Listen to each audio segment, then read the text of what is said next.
Уважаемые коллеги, мы рады приветствовать вас на церемонии открытия Казанского международного лингвистического саммита «Вызовы и тренды мировой лингвистики Kils 2020». Dear colleagues, we would like to welcome you at the opening ceremony of Kazan International Linguistic Summit, Challenges and Trends in World Linguistics Kils 2020. Саммит объединяет несколько сотен участников из 20 стран мира. С 16 по 20 ноября вам будет предоставлена уникальная возможность послушать выступления всемирно известных лингвистов, главных редакторов престижных исследовательских журналов, выступить с докладами на предметных секциях и участвовать в дискуссиях.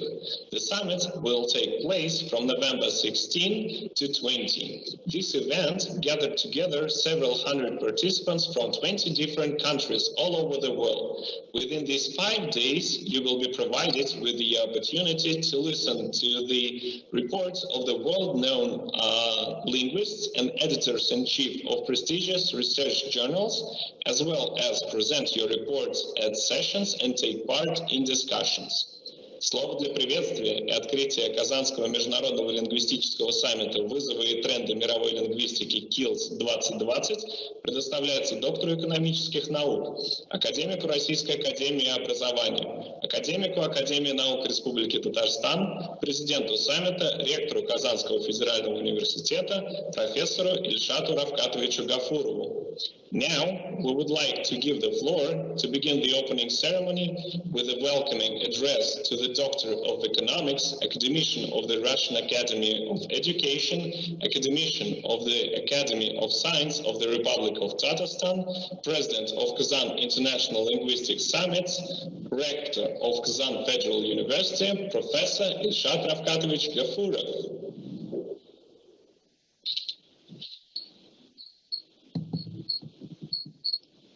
Уважаемые участники и гости нашего форума, рад приветствовать вас на онлайн-площадке Федерального университета, одного из старейших университетов нашей страны.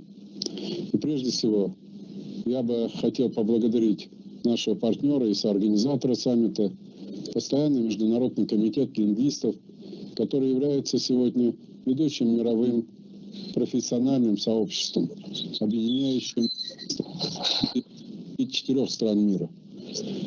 Несколько месяцев назад комитет принял очень важное для нас решение о том, что в 2023 году Казанским федеральным университетом и Институтом языкознания Российской академии наук на нашей базе впервые в России будет проведен очередной 21-й Международный конгресс лингвистов.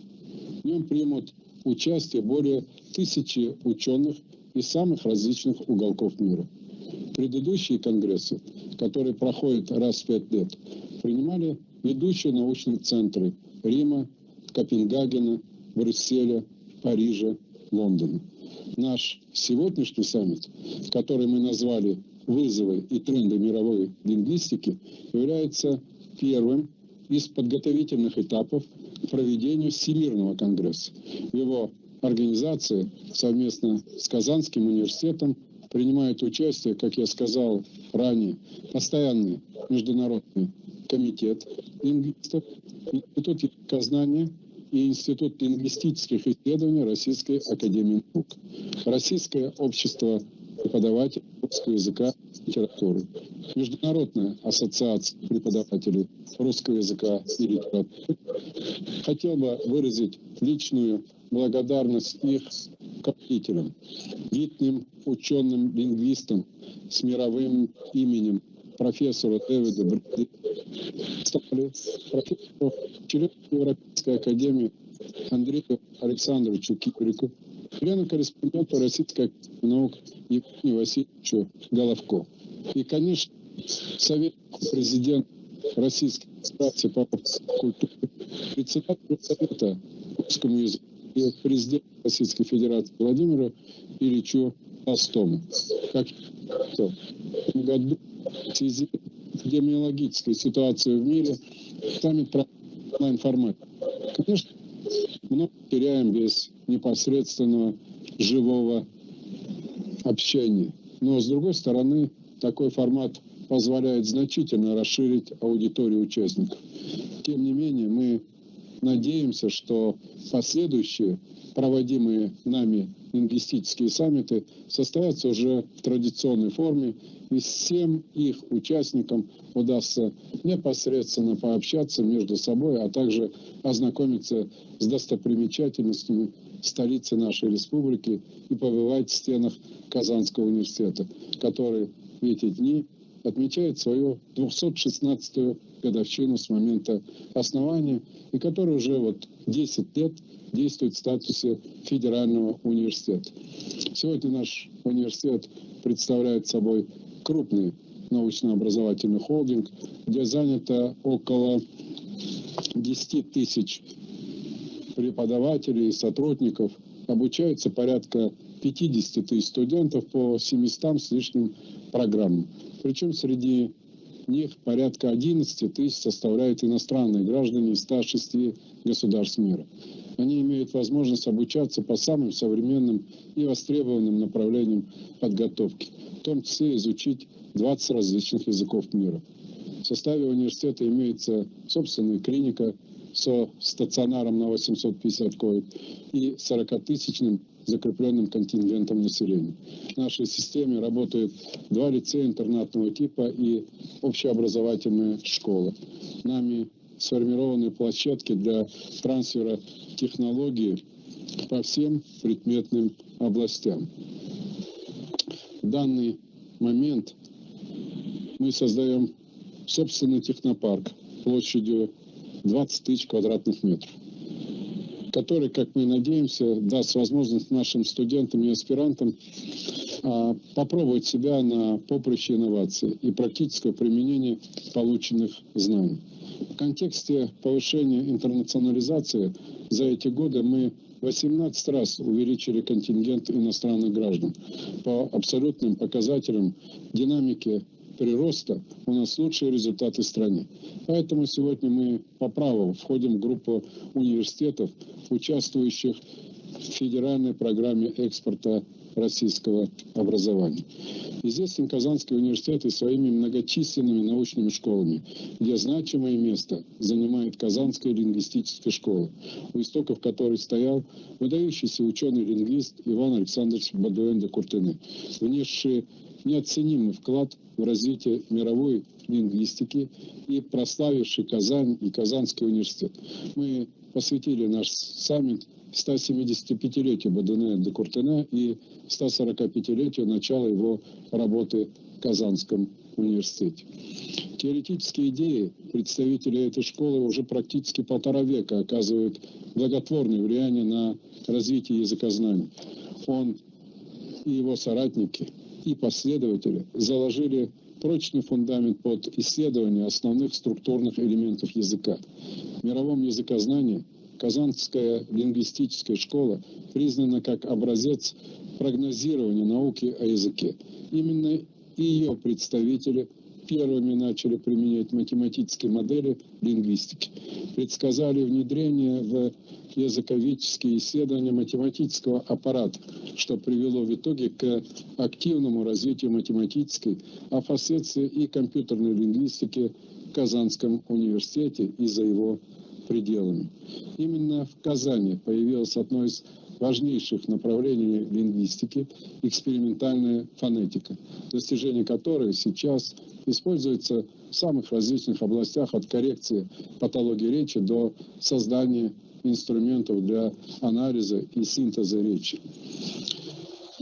Усилиями представителей Казанской лингвистической школы, в особенности Василия Алексеевича Богородицкого, в Казани была создана первая лаборатория экспериментальной фонетики и разработана совершенная для того времени технология экспериментального анализа звучащей речи. Заложенные учеными Казанской лингвистической школы научные традиции бережно сохраняются и поддерживаются современными поколениями лингвистов, успешно осуществляющих свою научную деятельность в рамках развития комплексных социогуманитарных исследований в университете и способствующих вхождению нашего университета в топ-250 лучших вузов мира рейтинга QS в области лингвистики. Так Бодлен де Куртене и его последователи начали исследования на стыке языкознания с другими науками, заложили основы целого ряда междисциплинарных направлений в лингвистике, которые в настоящее время активно развиваются современным поколением казанских ученых, таких как нейролингвистика, психолингвистика, социолингвистика и другие. Наши ученые плодотворно развили эти идеи в рамках интегративного подхода к лингвистике.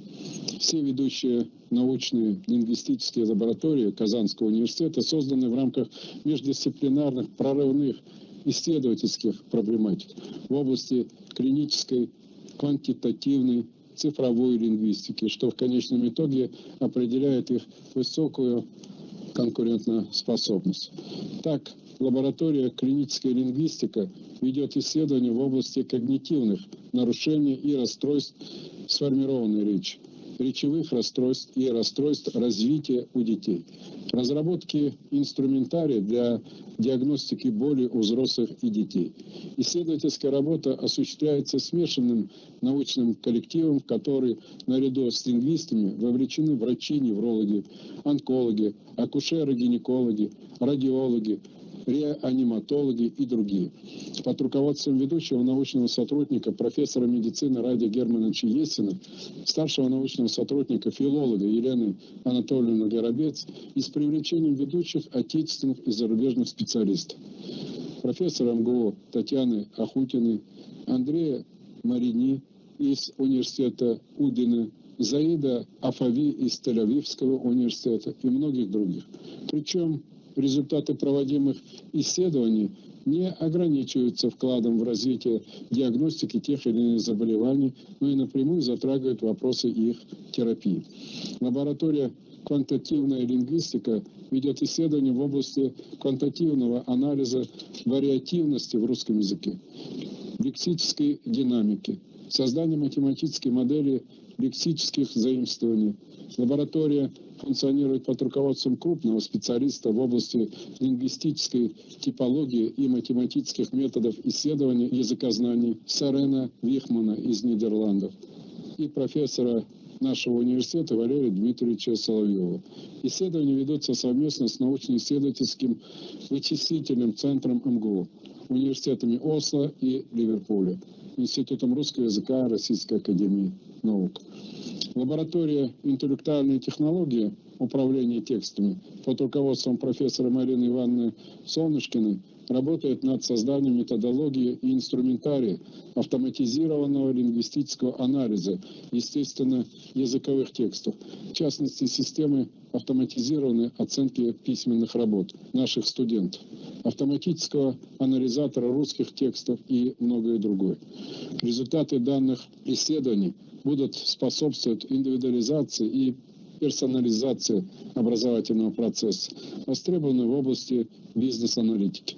Начаты совместные исследования с мировым лидером в данном направлении лаборатории Университета штата Аризоны под руководством профессора Даниэля Макнамары, разрабатывающей инструменты автоматического анализа текстов, а также программы автоматического обучения письму.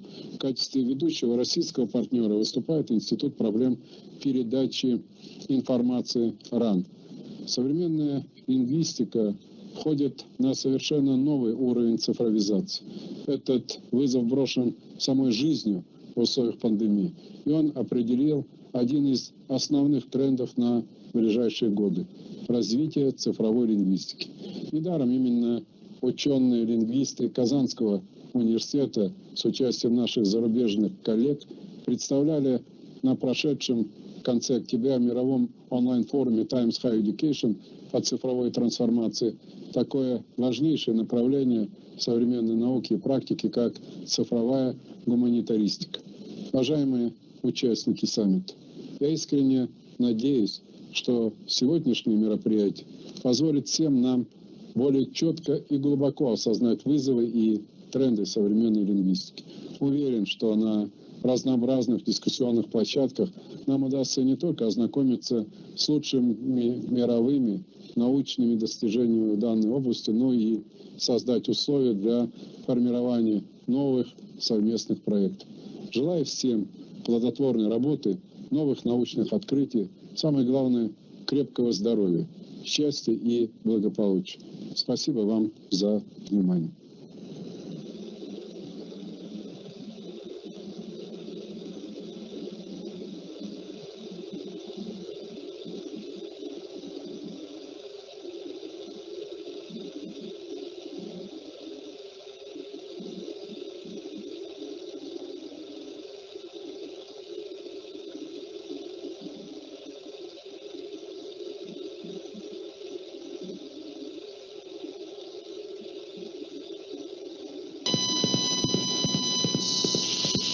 Добрый день, включите, пожалуйста, микрофон.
Микрофон надо выключить.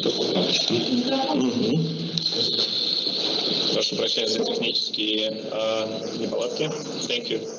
Sorry for technical delay. Благодарим Ильшата Рафкатовича Гафурова за приветствие и руководство организации Казанского международного лингвистического саммита «Вызовы и тренды мировой лингвистики Kils 2020». We would like to thank Ильшат Рафкатович Гафуров for welcoming speech and leading role in the organization of Kazan International Linguistic Summit Challenges and Trends in World Linguistics Kils 2020. Слово для приветствия предоставляется советнику президента Российской Федерации по вопросам культуры, председателю Совета по русскому языку при президенте Российской Федерации, президенту Международной ассоциации преподавателей русского языка и литературы и Российского общества преподавателей русского языка и литературы Толстому Владимиру Ильичу. Now, we would like to give the floor to the advisor of the President of the Russian Federation on Cultural Issues, Chairman of the Council on the Russian Language under the President of the Russian Federation, President of International Association of Teachers of Russian Language and Literature, and Russian Society of Teachers of Russian Language and Literature, Vladimir Ilyich Tolstoy. Уважаемые коллеги, дорогие друзья, сердечно приветствую всех участников Казанского международного лингвистического саммита «Вызовы и тренды мировой лингвистики». Приветствую сразу от имени двух организаций: Международной ассоциации преподавателей русского языка и литературы «МАПРИАЛ» и ее российского отделения Ассоциации преподавателей русского языка и литературы «РАПРИАЛ». В жизни обеих организаций представители Казанского научного сообщества играют очень важную роль. Филологи, педагоги, методисты из Казани традиционно представляют на филологических конгрессах, конференциях, форумах очень глубокие, содержательные по сути и безупречные по форме доклады. Пользуясь случаем, хотел бы выразить благодарность и руководству Республики Татарстан, и руководству Казанского федерального университета за 6-й конгресс РАПРИАЛ, который так гостеприимно и радушно принимала Казань в 2016 году. Мероприятие, которое начинает работу сегодня, без преувеличения можно назвать знаковым событием для всей мировой лингвистики. Глобальные трансформации, которые в последние годы переживает мир, неизбежно затрагивают и предметную область лингвистики. побуждая нас к постоянной научной рефлексии, осмыслению опыта предшествующих поколений, описанию новых закономерностей и сфер бытования языка. Каждое из направлений, избранных организаторами Казанского лингвистического саммита, достойно отражения в рамках самостоятельного научного форума, что лишний раз подчеркивает глубокую содержательную ценность проходящего в эти дни мероприятия. Важная задача, которую, на мой взгляд, блестяще решает саммит, это преодоление той вынужденной изоляции, в которой оказался каждый из нас в эпоху пандемии. С нами на связи сегодня представители Бельгии, Венгрии, Германии, Индии, Ирана, Испании, Италии, Нидерландов, Норвегии, США, Турции и других государств. Я убежден, что атмосфера взаимного интереса, конструктивной научной дискуссии и глубокого уважения будет способствовать сближению научных школ разных стран, консолидации мирового академического сообщества. В заключение хотел бы отметить, что Казань – особенное место для меня лично и для моей семьи. Здесь, в Казанском университете, учился мой прапрадед Лев Николаевич Толстой. Причем свои первые шаги в академической среде он совершал именно как филолог на Восточном факультете. Сегодняшний саммит приурочен к юбилею ученого с мировым именем, основателя Казанской лингвистической школы Будуэна де Куртене. Я надеюсь, что дистанционный формат этого форума не помешает ее участникам познакомиться с богатой историей Казанского университета, с тем уникальным академическим опытом, который накоплен в стенах этого авторитетнейшего учебного заведения. Дорогие друзья, желаю всем участникам Казанского лингвистического саммита интересного общения, новых открытий и продуктивной работы на благо нашей планеты. И надеюсь, до новых скорых встреч. Всего самого доброго. Выражаем слова признательности Владимиру Ильичу Толстому за приветствие и оказанное содействие в организации сегодняшнего саммита. We would like to express our gratitude to Vladimir Ilyich Tolstoy for his greeting speech and assistance in organizing today's summit. Слово для приветствия предоставляется заместителю генерального секретаря Постоянного международного комитета лингвистов Камилю Хаммонсу. Now, we would like to give the floor to the Associate Secretary General of the Permanent International Committee of Linguists, Camille Hammonds. Yeah.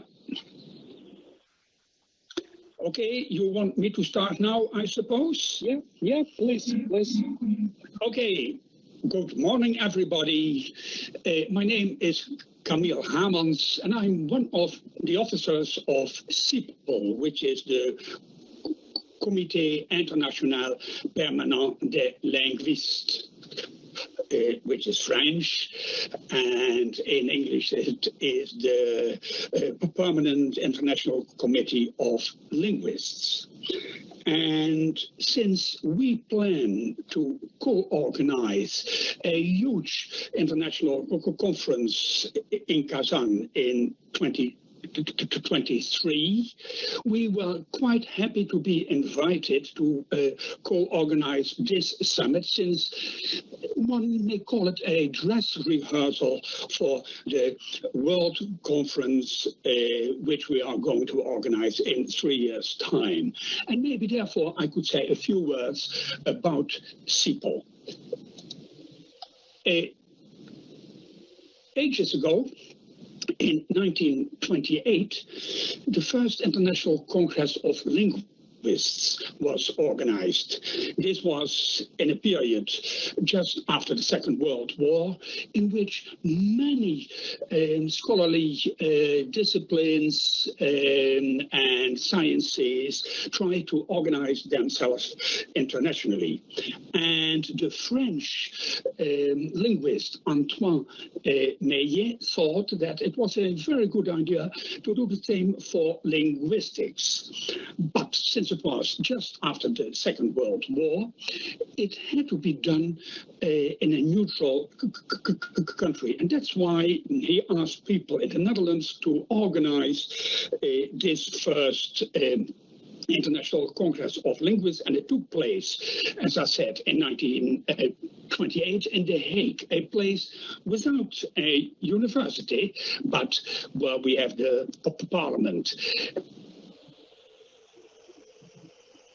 were Jos Schrijnen of the Roman Catholic University of Nijmegen, to the left, and you see that he was a Roman Catholic priest. He is wearing a white collar, and the president of the conference was Christian Uhlenbeck from Leiden University. And as I said, they organized the conference in The Hague, and here you see the Ridderzaal, which is the main seat of the Dutch parliament, and that is where the conference took place. And the conference was quite different from what we now know as conferences, since the participants didn't present the results of their research, but the people who came to The Hague discussed, let's say, symbolic phonetic notations and the best way to do it, or they discussed the best technical terms, standardization of technical terms, standardization of research methods for dialectology or for studying specific grammars. But as I said, no results of linguistic research. All famous linguists of that period were in The Hague and took part in the conference. And here you see Roman Jacobson, a then still quite young linguist, in those days working in Prague, but he was Russian, as you may know, but also French linguist as Charles Bailly, the successor of de Saussure in Geneva, and his colleague Albert Séché were there, but also Boas or Bloomfield or Mathesius, also from Prague, Trubetskoy, a Russian prince and linguist who was also in Prague in those days, Boemel Trinka from the Prague School, but also a well-known Dutchman as the specialist in Celtic languages, Van Hamel, or another priest from Nijmegen University, Jacques van Ginneken, also quite known as one of the founders of what we now call social linguistics. And at the conference, people decided that they should start a Comité International, so an international committee of linguists, and the duty of the committee was to ensure the organization of future congresses. And the Secretary General was the same as the Secretary General of the first conference that was Jos Schrijnen from Nijmegen. And in the committee, 10 members said from France, from the United States, from Denmark, Jespersen, from the UK, Daniel Jones. Yeah, you see it, Daniel Jones. But also from Italy, from Central Europe, and so on. The Second International Congress of Linguists took place in Geneva and was organized by the successors of the Saussure, Bailly and Séché. And again, it was not exactly the sort of congress we are used to. It was still partly methodological in design. The people who attended the conference discussed standard terminology. They wanted to start a bibliography, which still exists and which is still one of the main duties of CIPL. And they also discussed the usefulness of a world auxiliary language. It were the days of Esperanto, etc. However, there were already some substantive papers, and most of them were presented by people from the Prague School. So this is the first international conference where the Prague School took the floor. And here at the slide you see Bailly and Séché. Séché is the person to the right. I'm not going to discuss all the international conferences, but the fourth in Denmark, organized by Jespersen, was the first conference with a design as the conference of today. It were only papers about research. And now we skip a lot of conferences and move to the 9th International Congress of Linguists, which was organized in Cambridge, Massachusetts, so in the United States. And that was the first time that generative grammar was presented to the international world of linguists. Roman Jacobson, who was then a full professor of linguistics at Harvard in Boston, which is next to Cambridge, invited Noam Chomsky, who was still a very young linguist in those days, to give his first international plenary, and as Wikipedia states, which established him as de facto spokesperson of American linguistics. And this is to show you that the international conferences of linguists, organized or co-organized by CIPL, are important international conferences where the new developments in the field are presented. And you see the same happening in 1987 at the 14th International Conference in Berlin, in those days in the DDR.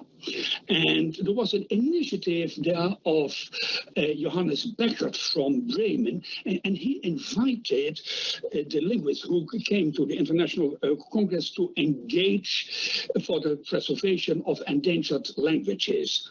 And Christian Lehmann, you see him here on the screen, drafted a resolution which was signed by around 250 linguists, and there were altogether a 300 linguists there.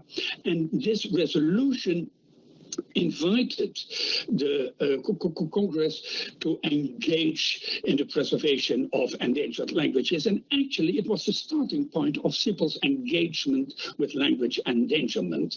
And the Berlin conference said that the first topic for the next conference in Quebec should be language endangerment.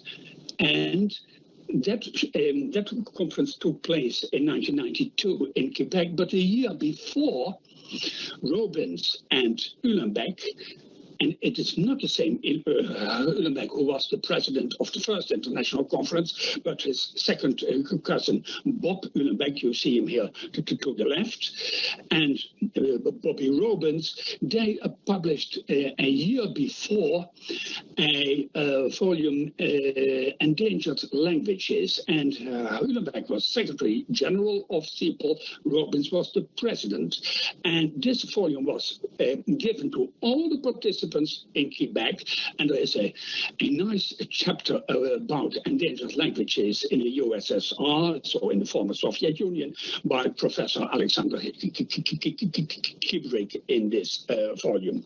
And from that moment on, endangered languages or language endangerment was became one of the main commitments of CIPL, and that was due to Stefan Wurm. You see him here.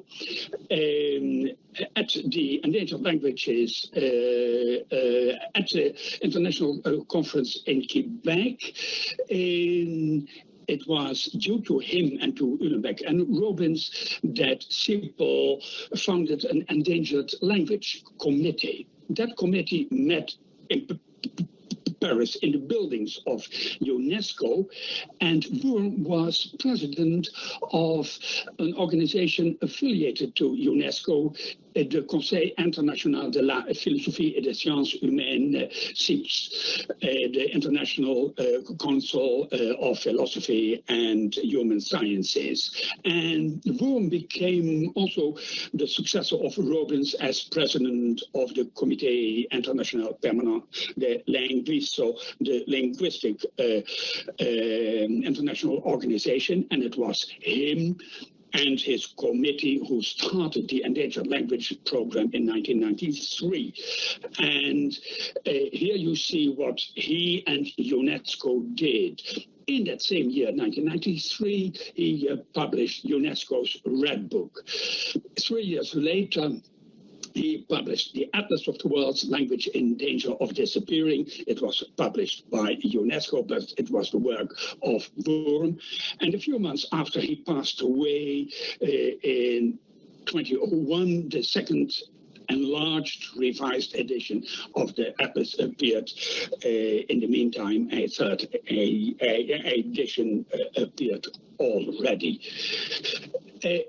And in 3 years' time, we will meet again in Kazan, and that will be the 20th International Congress of Linguists. And the aim of this conference is, of course, to present an overview of the total field of linguistics.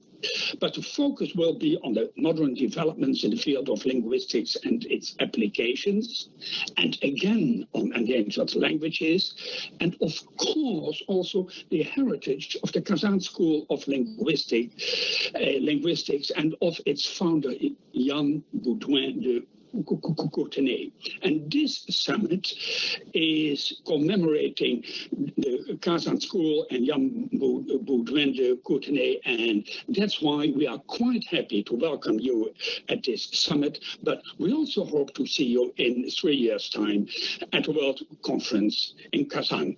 Hope to see you there. Thank you very much.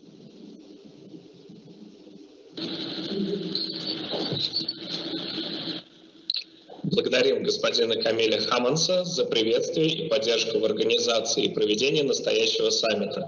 Надеемся на дальнейшее плодотворное сотрудничество и, конечно же, успешное проведение в 2023 году 21-го Международного конгресса лингвистов. We would like to thank Camille Hammonds for his warm welcoming speech and support in summit organization.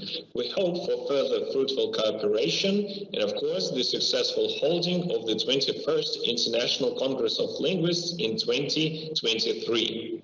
Слово предоставляется доктору филологических наук, директору Института языкознания Российской академии наук, руководителю Центра когнитивных исследований Московского государственного университета, члену Европейской комиссии Кибрику Андрею Александровичу. Now, we would like to give the floor to the Doctor of Philology, Director of the Institute of Linguistics of the Russian Academy of Science, Head of the Center for Cognitive Research of Moscow State University, Member of the European Academy, Andrei Alexandrovich Kibrik.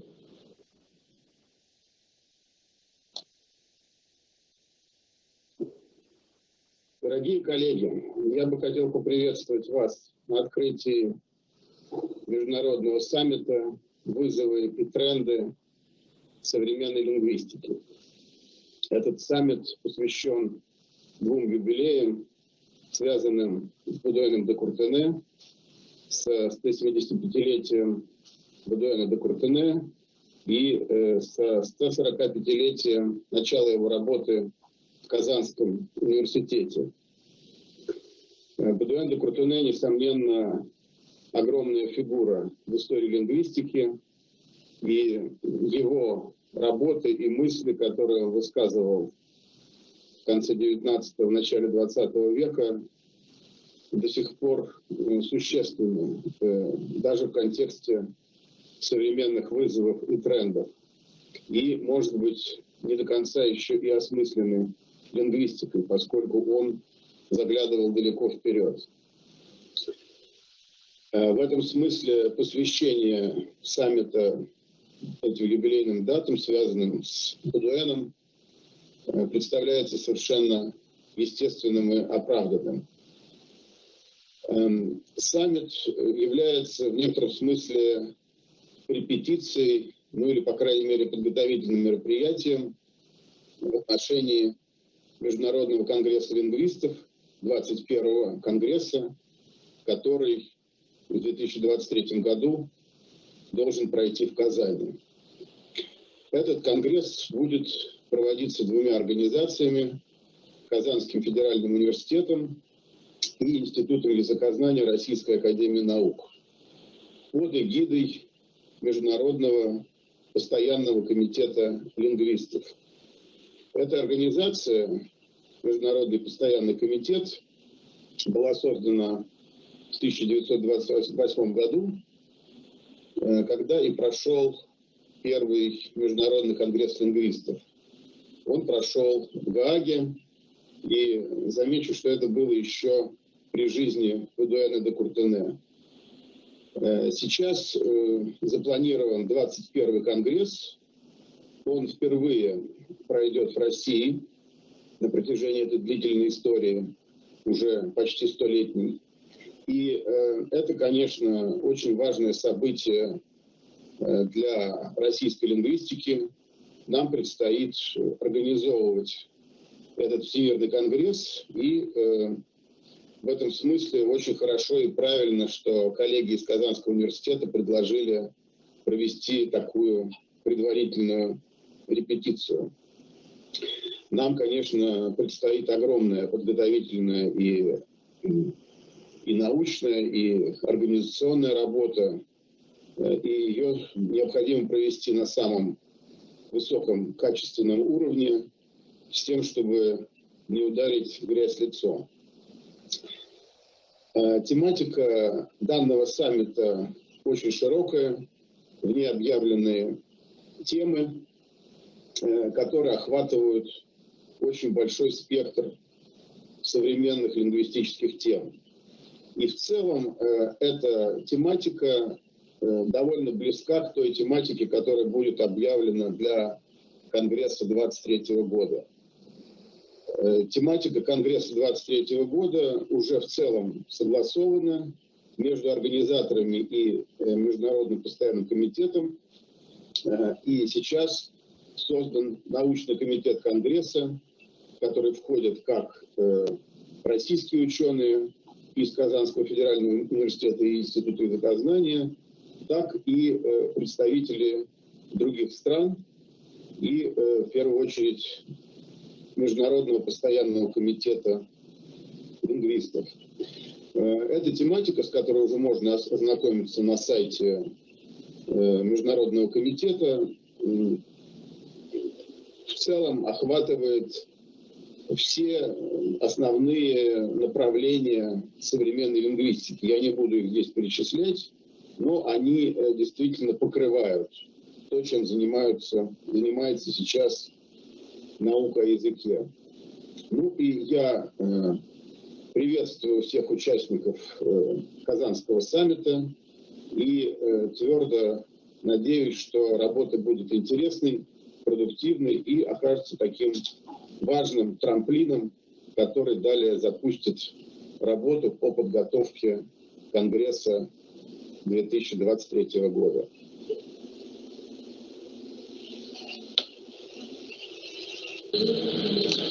Выражаем слова признательности Андрею Александровичу Кибрику за приветствие и оказанное содействие в организации сегодняшнего саммита.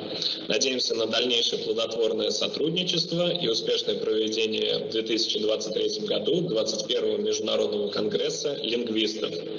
We would like to express our gratitude to Andrei Alexandrovich Kibrik for his greeting speech and assistance in organizing today's summit.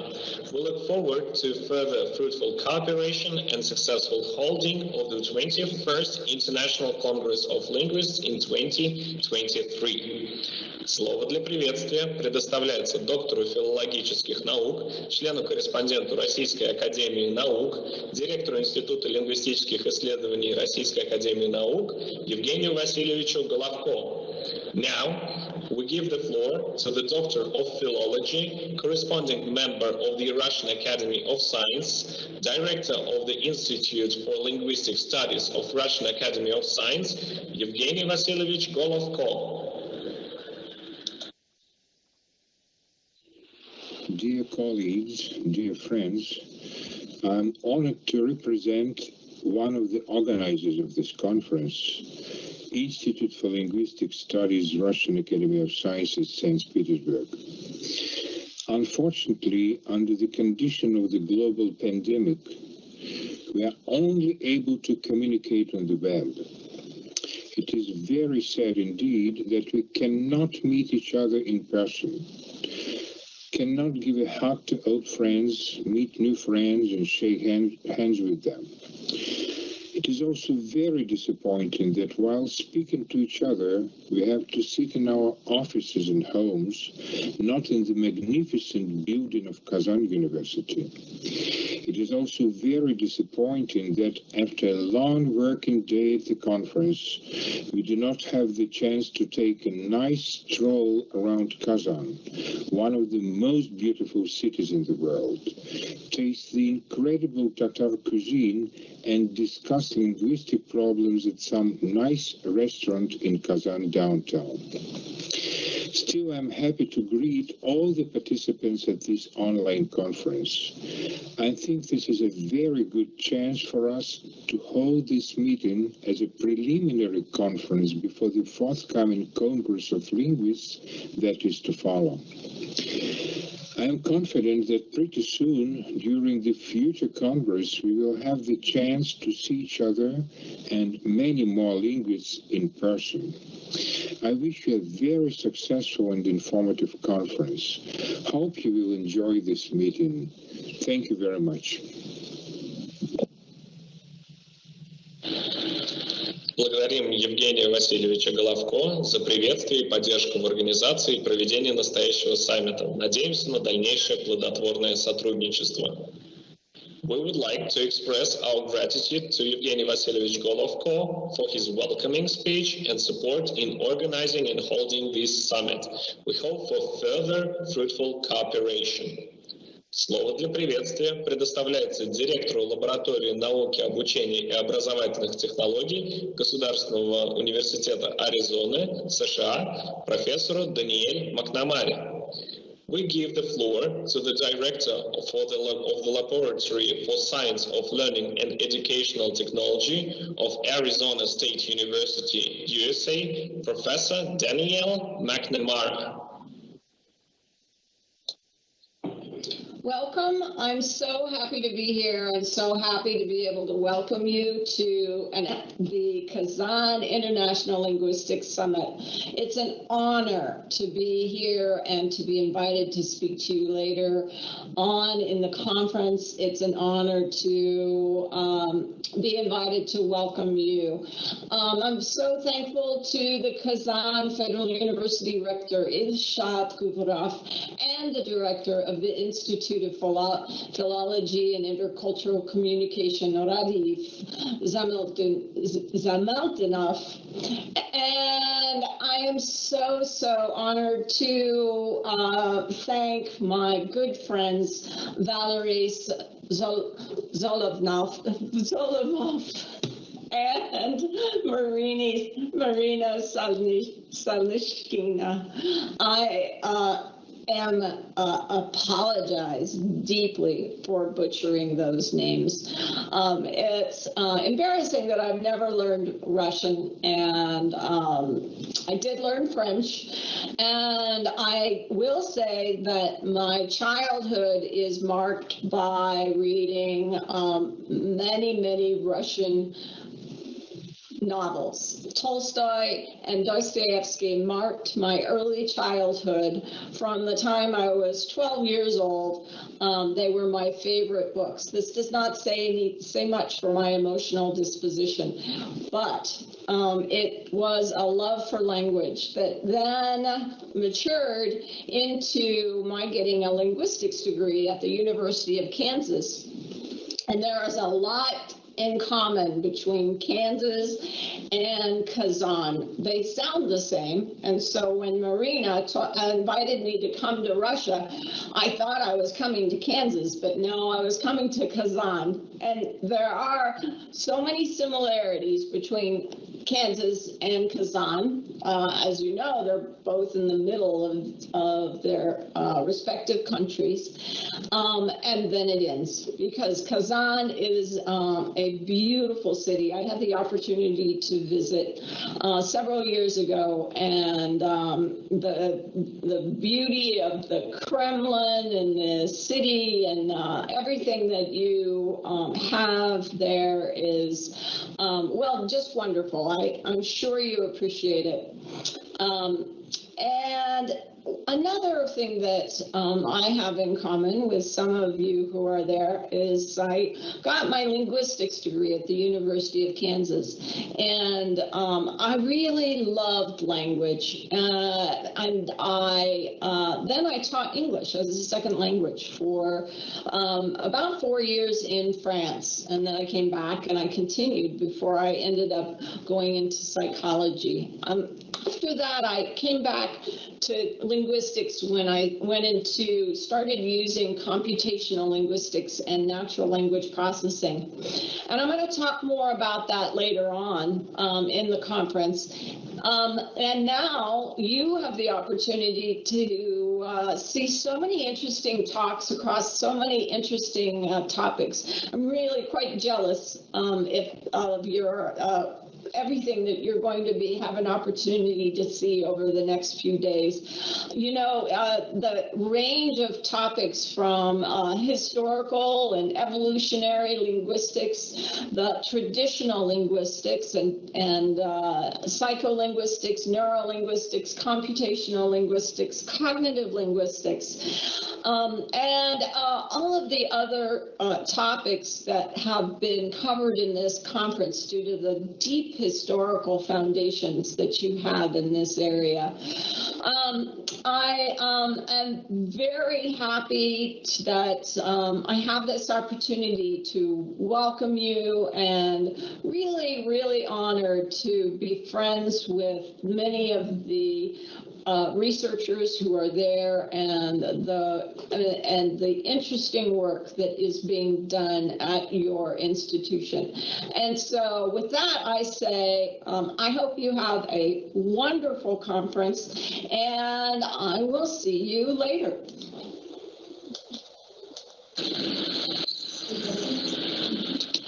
Благодарим госпожу Даниэль Макнамару за сегодняшнее приветствие и многолетнее плодотворное сотрудничество с учеными Института филологии и межкультурной коммуникации Казанского федерального университета. Надеемся на дальнейшую успешную совместную работу.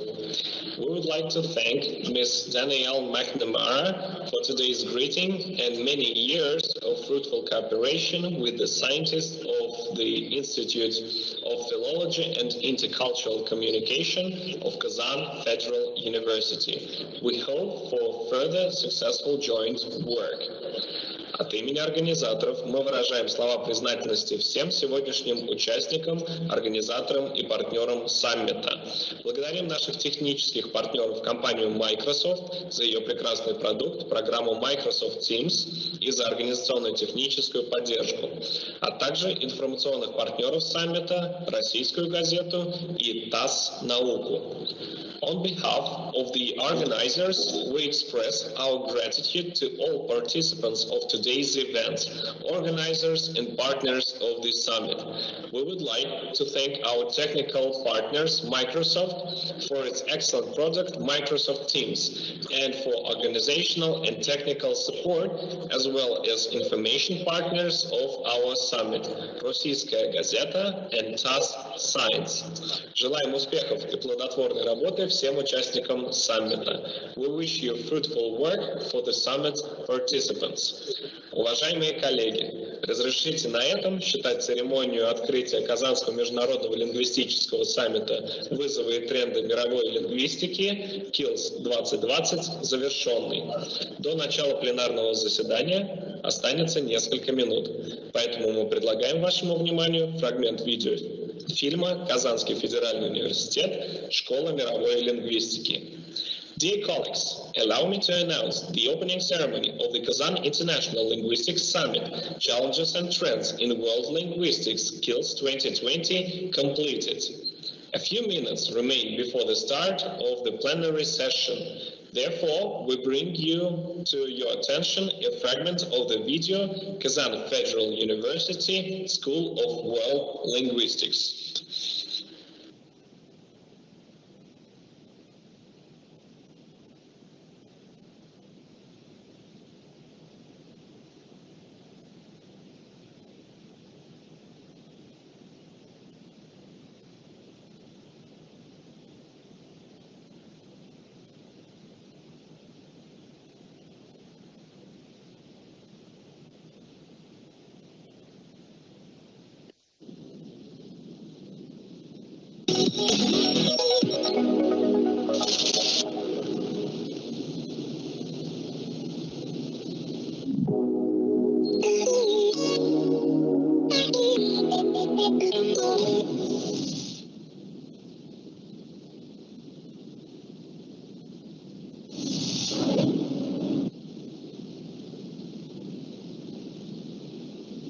Институт филологии и межкультурной коммуникации – одно из старейших и крупных научно-образовательных подразделений Казанского федерального университета, представляющее филологическое, педагогическое и искусствоведческое направление науки и образования.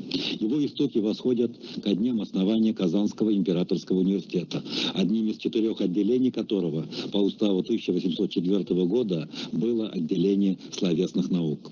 Сегодня в институте обучаются свыше 4000 студентов. В том числе около 1200 иностранцев, работают порядка 300 преподавателей, из них более 50 докторов и 50 кандидатов наук.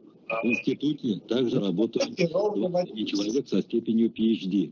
Это представители Соединенных Штатов Америки, Германии, Испании, Франции, Чехии, Китая, Польши, Турции и других стран. В структуру института входят 3 высшие школы, на базе которых реализуются основные образовательные программы бакалавриата, магистратуры и аспирантуры в области лингвистики, литературоведения, педагогического образования, искусствоведения и межкультурной коммуникации.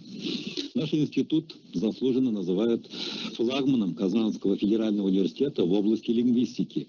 Именно благодаря, прежде всего, ученым Института филологии и межкультурной коммуникации, а также ряда других структурных подразделений, Казанский федеральный университет уже с 2014 года бессменно входит в число ведущих вузов мира и нашей страны в области лингвистики. Важным условием наших достижений в области лингвистики является опора на имеющиеся у нас уникальные конкурентные преимущества. Среди них первое – активное развитие широко известных в мире научных, филологических, в первую очередь лингвистических школ, среди которых Казанская лингвистическая школа, Казанская тюркологическая школа, Казанская лингвометодическая школа и Казанская школа литературоведения. Второе – устойчивая международная научная коллаборация и участие в крупных международных научных проектах, например, таких как грант исследовательской инновационной программы Европейского Союза «Горизонт 2020» и другие. Третье. Наличие наиболее востребованной мировым лингвистическим сообществом уникальной научно-исследовательской специализации, прежде всего на стыке лингвистики, естественных и социальных наук, а также компьютерных технологий. Четвертое. Создание и развитие конкурентоспособных научных лабораторий.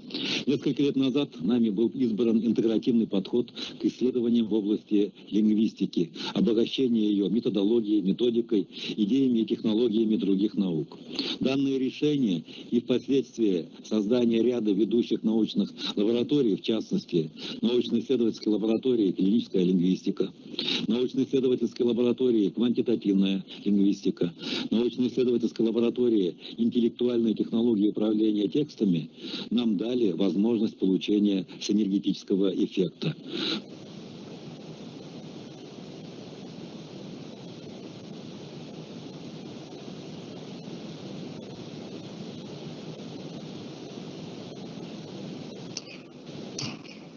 Добрый день, уважаемые коллеги, участники и гости Казанского международного лингвистического саммита «Вызовы и тенденции мирового языкознания». Мы начинаем первое пленарное заседание нашего саммита. И первым с пленарным докладом на нем выступает наш гость и одновременно замечательный партнер, заместитель генерального секретаря Постоянного международного комитета лингвистов господин Камиль Хаммонс. Good afternoon, dear colleagues, participants and guests of the Kazan International Linguistic Summit, Challenge and Trends of World Linguistics. We start the first plenary session of the summit. The very first plenary talk will be given by our guest and partner, Associated General Secretary of the Permanent International Committee of Linguistics, Camille Hammonds. The floor is yours, Mr. Hammonds. Welcome, please.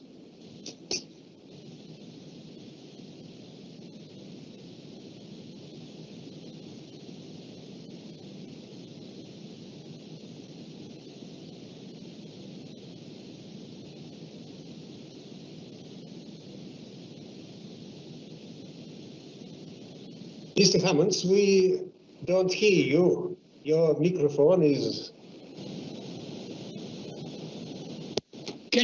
Can you hear me now?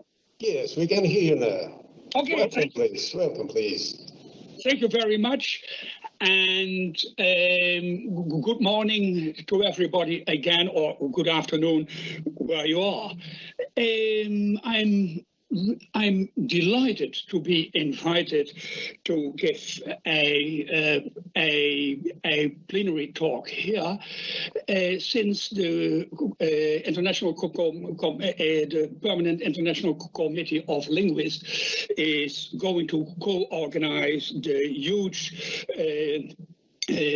conference in 2023 together with Kazan University and the Linguistic Institute of the Russian Academy, and we think it is a wonderful occasion to introduce ourselves and to introduce my work.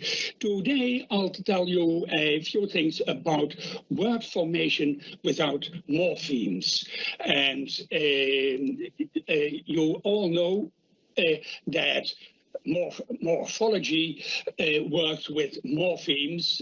However, I want to show you that word formation can work without morphemes too today. You all know that morphology is divided into two main parts, inflection and word formation. I never work on inflection, since the Germanic languages I work on hardly have any inflection. So I usually restrict myself to word formation. And it is well known that word formation consists of two main parts, derivation and compounding. And in both, in derivation and compounding, the notion morpheme is crucial. However, there is also word formation without morphemes, as I hope to show you today. And traditionally, these processes are seen as very irregular and unsystematic, and therefore, in the theory of morphology, they usually have put aside. I want to argue that this is a mistake. I want to discuss three processes of word formation, non-morphemic word formation today, that is clipping and embellished clipping, lip fixing and blending. And in a minute, I'll show you what embellished clipping is. Later, lip fixing and blending, you all know. And the data I want to present are mainly English data, but some Dutch and German data too. Okay, then let's start with clipping first. Clipping is a process which is well known to occur in many, many languages, not only in Germanic languages. And usually we make a distinction between monosyllabic clipping and disyllabic clipping. Monosyllabic clipping is the traditional form, and here you see examples from English and Dutch. For instance, the English word press for president is a clipped form. You see that only a small part of the original word president remains. And let me read you the Dutch example, since I don't think you will have much opportunity to hear Dutch in Kazan. So the word buur, which is only a part of the full word, buurman, which means neighbor, or prol, a part of prolate, plebeian, or juf, of juffrouw, which is a female teacher. And let's have a short look at the form prol. You see the full word is prolate, disyllabic. The first syllable is pro, the second one is late, but it is a monomorphemic word. And you can't distinguish any morpheme in prolate. The resulting word prol is also a monosyllabic word, but now a CVC form, as you see. Yeah, this is the main structure of clipping. But there are more forms of clipping. What we saw so far was back clipping, that you delete or truncate the last part of the source word in prolate, was truncated. That is the most frequently attested form of clipping. However, front clipping exists as well, and here I present you a few examples from German. First, back clipping, the most frequent form, Bieb from Bibliothek, and you see again it is the first syllable which remains. You also have front clipping, Rad from Fahrrad, and the first part, Fahr, has been truncated, or Eisenbahn, which becomes Bahn. Regenschirm, I forgot the translation, that is umbrella, and there you skip Regen. Again, the result is always a monosyllabic CVC or CVCC form. Okay, that is clipping. And now what is embellished clipping? Embellished clipping is a term introduced by Bauer and Huddleston that are words that are clipped and supplemented by a suffix. In English, for instance, we have two kinds of embellished clippings. Forms like sissy from sister, and next to sissy you have the clipped noun sis. So you may say it is that you first take sister, clip it to the syllable sis, and then plus a suffix, something like that, sissy. However, there are also clippings. Take, for instance, nunky from nuncle or uncle, and we don't have the form nunk or unk. So there you see that clipping goes together, immediately together with that suffixation, embellishment. So you may say that sissy is a diminutive of sis, but for nunky or hanky from handkerchief, that is impossible, since the clipped noun hank or unk or gram don't exist. Okay. Another group of embellished clippings has final O. Here and there you never find an independent clip form without an O. The English form lesbo, for instance, from lesbian, is a wonderful example of an embellished clipping with final O, but the independent clip form lesb doesn't exist. And this form of embellished clipping is highly frequent in Australian English.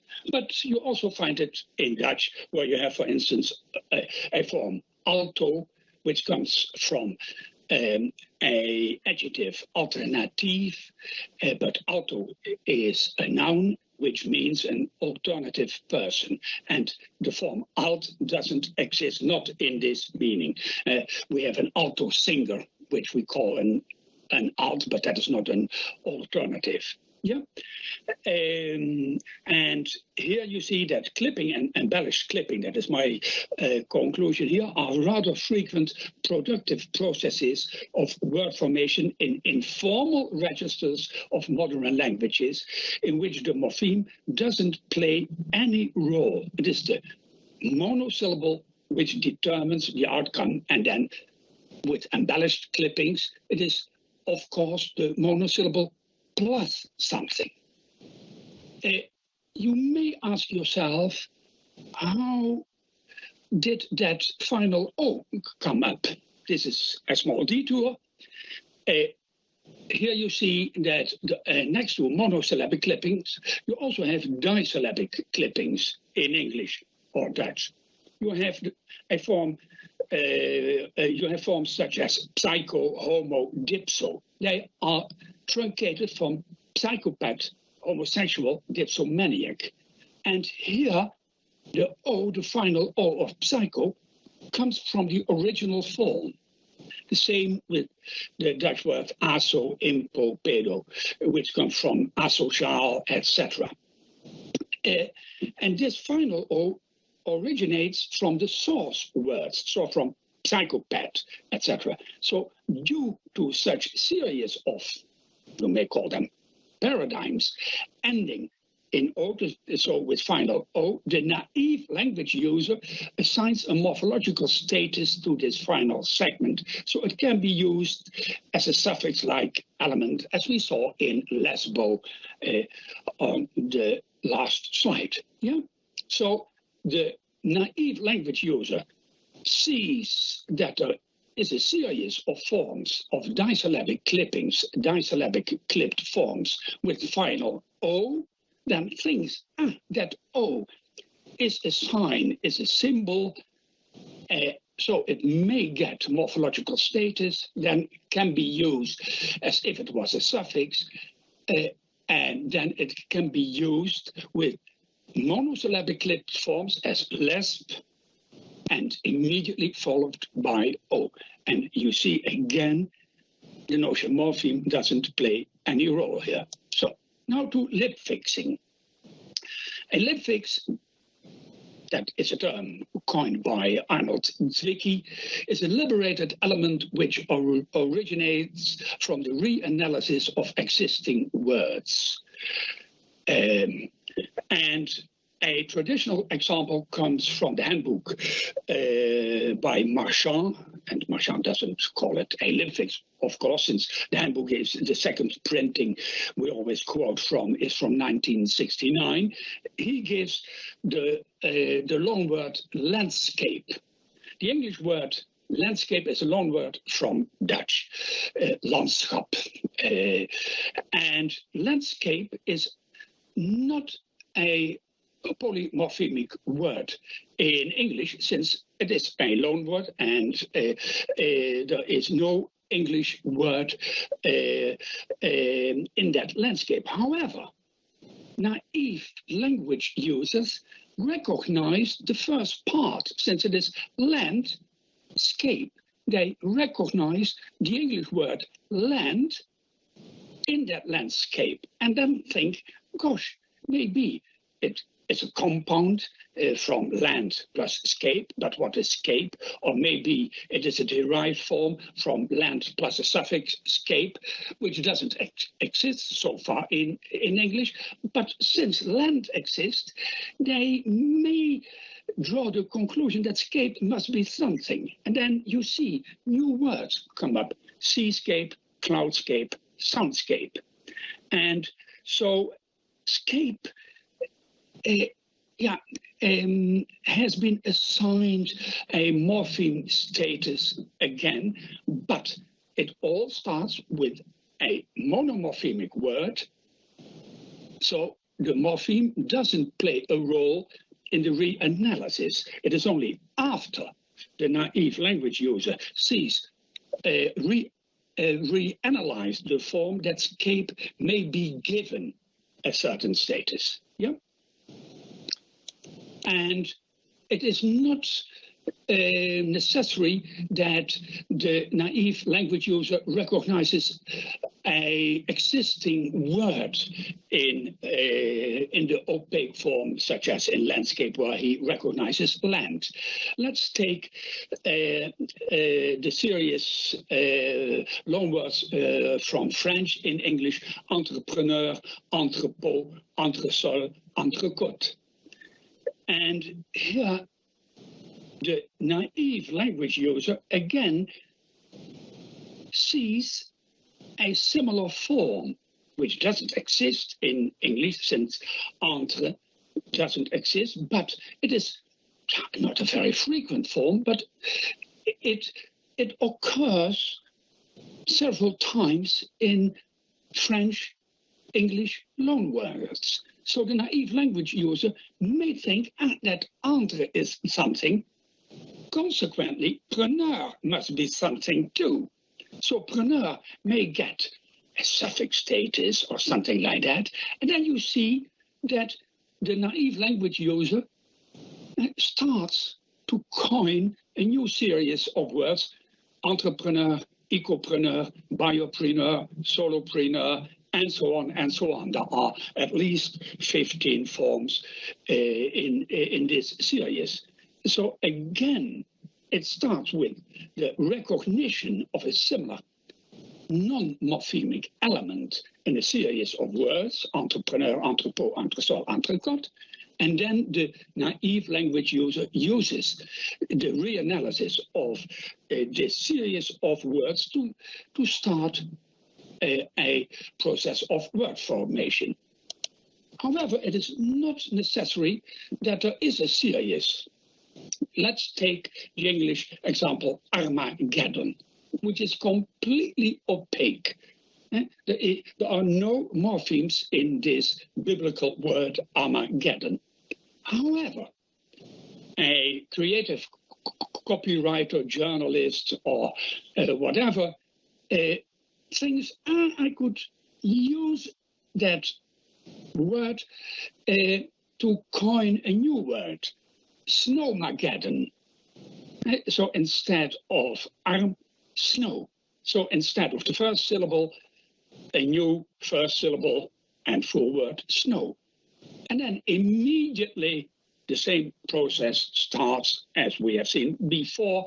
And then you get a new series, Heatmageddon, Obamageddon, and so on. And that is again a non-morphemic process of word formation.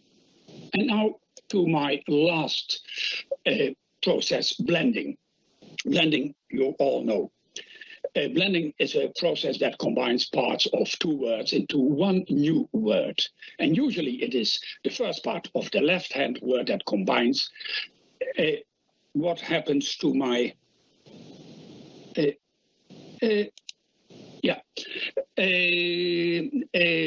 usually it is the first part of the left-hand word that combines with the final part of the right-hand word. Take, for instance, the English blend smog, which comes from smoke plus fog. There you take the SN, which is the first part of the left-hand word, with org, that is the final part of the right-hand word. And the same with branch, malware, vertigation, etc. And these data show you how blending works. You truncate, delete the initial part of the second source word. You start, for instance, with when we take brunch, we start with lunch. Delete the onset, which is not a morpheme. The onset is only the L. And then take the onset of breakfast, which is BR here, and introduce that BR into the skeleton of unch, which with an open onset, and then we get brunch.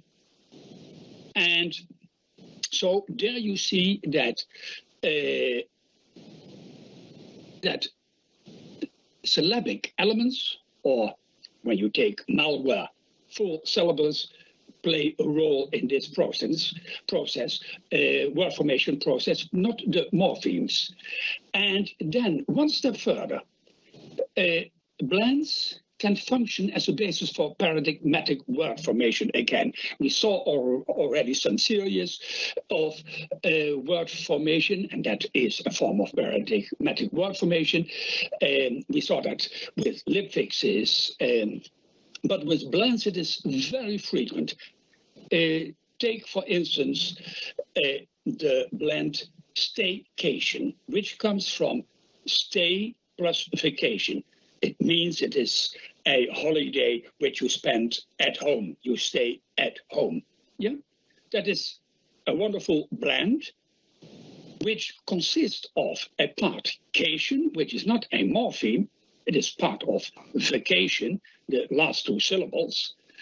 But that cation can become productive.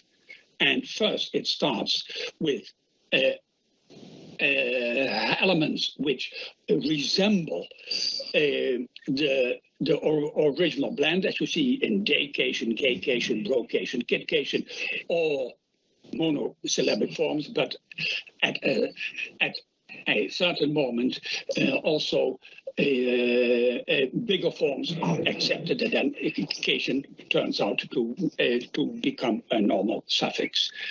And what you and that you have not only in English here, you have a few Dutch examples, which I'm not going to discuss, but let me conclude with the difference between paradigmatic word formation on the basis of lip fixes and of blends, is that for productive lip fix word formation, only reanalysis is required, whereas in the case of blending, first blend formation has to occur before reanalysis can take place, but that you saw already. So what have I done? I discussed 3 productive processes of word formation: embellished clipping, lip fixing, blending. In all these 3 processes, the notion of morpheme doesn't play any role. However, all 3 processes can form the basis of productive processes of word formation in which a non-morphemic part can function as if it was a suffix. And finally, of course, this part may become a suffix and as a morpheme, but that is at a later stage. These are the references. Thank you for your attention, and I'm quite happy to take questions, but I don't think we will have much time for that.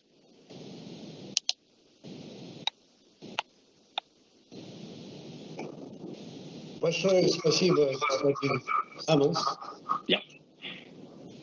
за ваше глубокое и содержательное выступление. Thank you very much, Mr. Hammonds, for your profound and meaningful presentation. Казанский международный лингвистический саммит «Вызовы и тренды современного языкознания» подготовлен прежде всего силами научно-педагогического коллектива Института филологии и межкультурной коммуникации Казанского федерального университета. Я с огромным удовольствием передаю слово следующему докладчику, сопредседателю оргкомитета саммита, директору Института филологии и межкультурной коммуникации КФУ, члену Президиума Совета при Президенте Российской Федерации по русскому языку профессору Радифу Рифкатовичу Замалединову. Kazan International Linguistic Summit, Challenge and Trends in World Linguistics, was organized primarily by the effort of the academic and teaching staff of the Institute of Philology and Intercultural Communication of Kazan Federal University. Thus, with great pleasure, I pass the floor to the next speaker, Director of the Institute of Philology and Intercultural Communication of Kazan Federal University, member of the Presidium of the Council under the President of Russian Federation for the Russian Language, Professor Radif Rifkatovich Zamalidinov.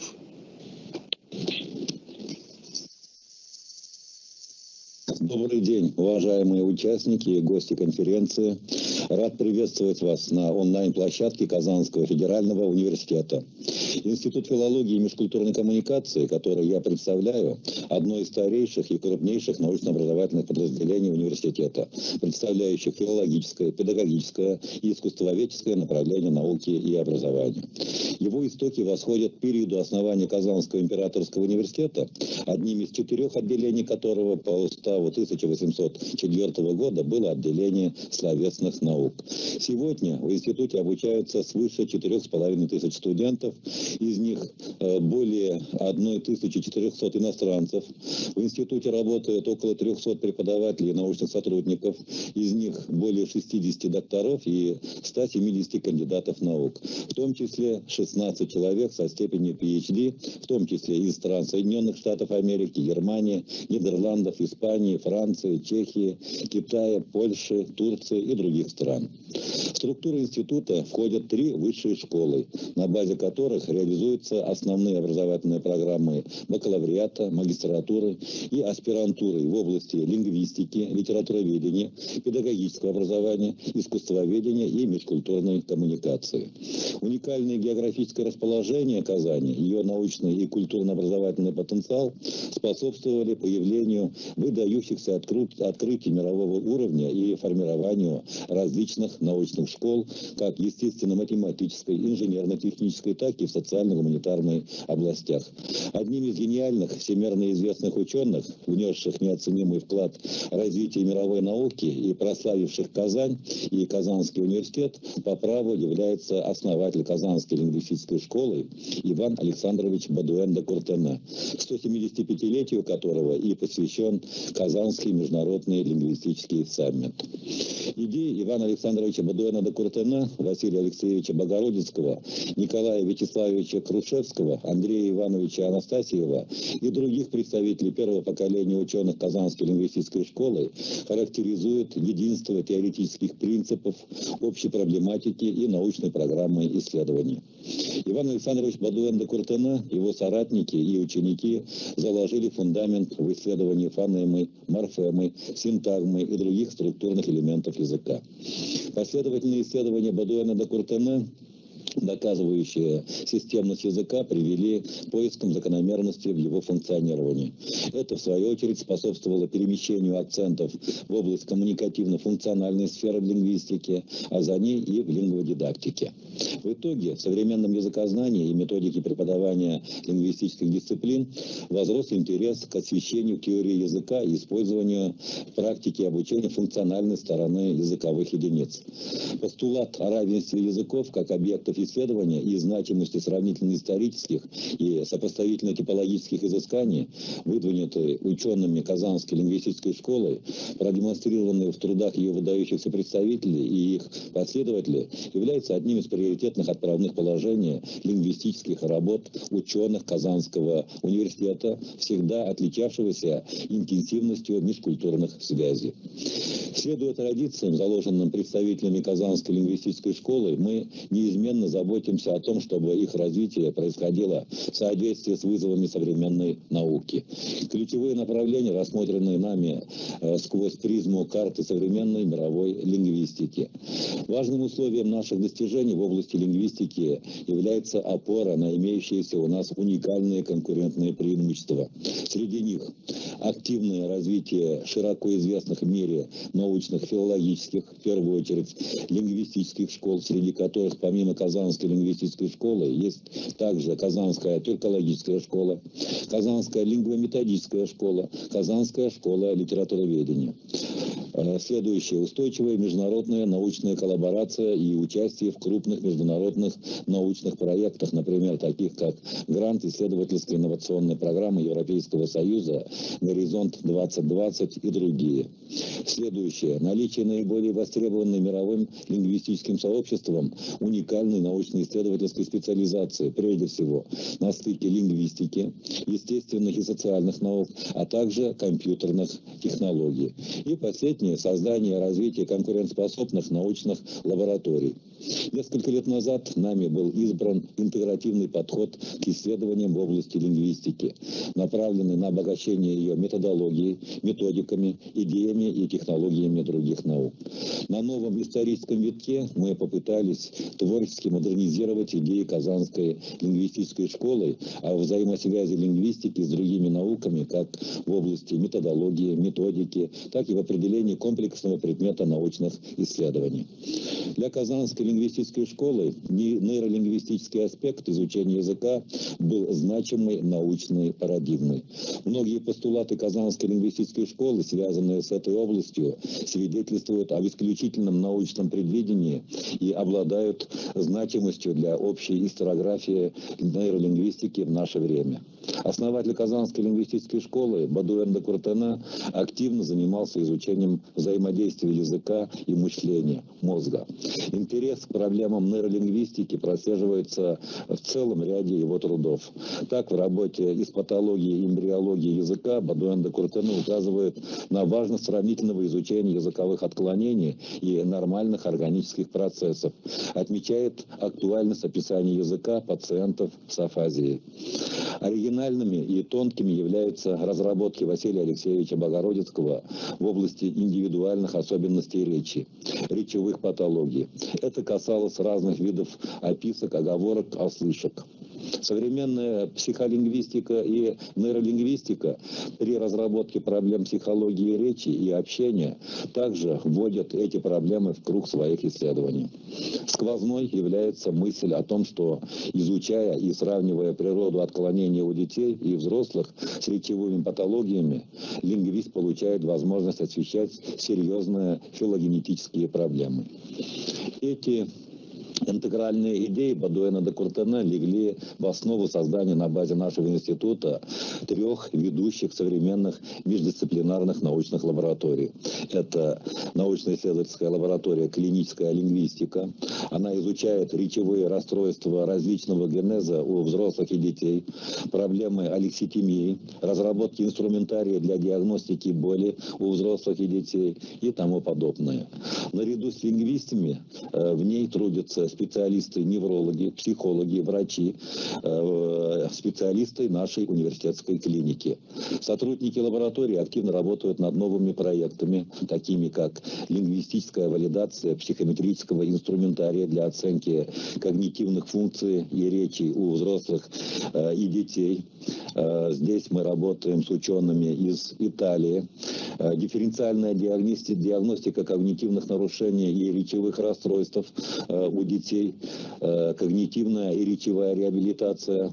В этом проекте мы сотрудничаем с учеными из Израиля, а также из ряда других стран. Следующая проблематика выявления речевых маркеров когнитивных нарушений на ранней стадии машинными методами. Этот проект реализовывается с учеными из Венгрии. Механизмы развития и коррекции дислексии и дисграфии.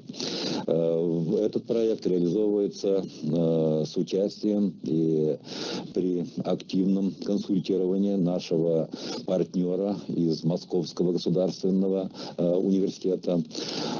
Следующая лаборатория называется «Квантитативная лингвистика». Данная лаборатория изучает проблемы квантитативного анализа вариативности в русском языке, лексической динамики, создания математической модели, лексических заимствований и тому подобному. Среди реализуемых лабораторий проектов это такие проекты, как развитие тезауруса. Данный проект реализуется совместно с научно-исследовательским вычислительным центром Московского государственного университета. Создание цифрового словаря абстрактных слов русского языка. Данный проект реализовывается также с учеными Московского государственного университета, университета Иннополис и Белорусского государственного педагогического университета. Следующая проблематика, исследуемая учеными, исследователями данной лаборатории, эволюция семантики слов русского языка. Проект реализовывается совместно с учеными из университета Осло и Института русского языка Российской академии наук. Следующая проблематика — описание эволюции наименований цвета в русском языке. Проект реализовывается с исследователями из университета Ливерпуля.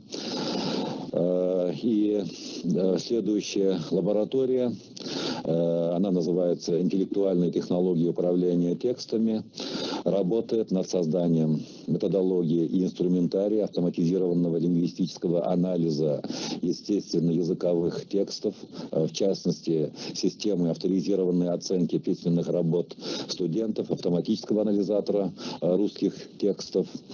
Реализация данного проекта позволит обеспечить персональный подход при выборе текста, соответствующего когнитивным и языковым способностям читателя, над другими лингвистическими проектами с участием профессора Даниэля Макнамары из университета штата Аризона. Также ведется серьезная работа.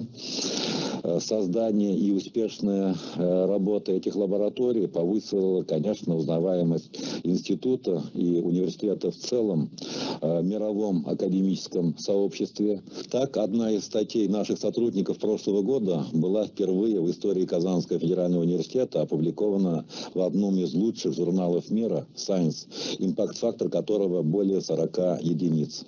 Ученые лаборатории публикуются в высокорейтинговых журналах. Их научные исследования вызывают живые отклики как в ведущих российских, так и в очень популярных зарубежных средствах массовой информации. В рамках данных направлений проводятся большинство научных исследований моих коллег, реализуются гранты РНФ и РФФИ, проекты федеральных целевых программ, а также мероприятия государственных программ Республики Татарстан. В ближайшем будущем планируется также создание новой научно-исследовательской лаборатории в области поликультурного образования, изучающей проблемы би- и полилингвизма в современной лингвистике и образовании. Учеными Казанской лингвистической школы разрабатывался метод относительной хронологии, один из исторических методов изучения языка, что вытекало из диалектического понимания статики и динамики. Использование историко-сопоставительного метода заложило основу будущих исследований.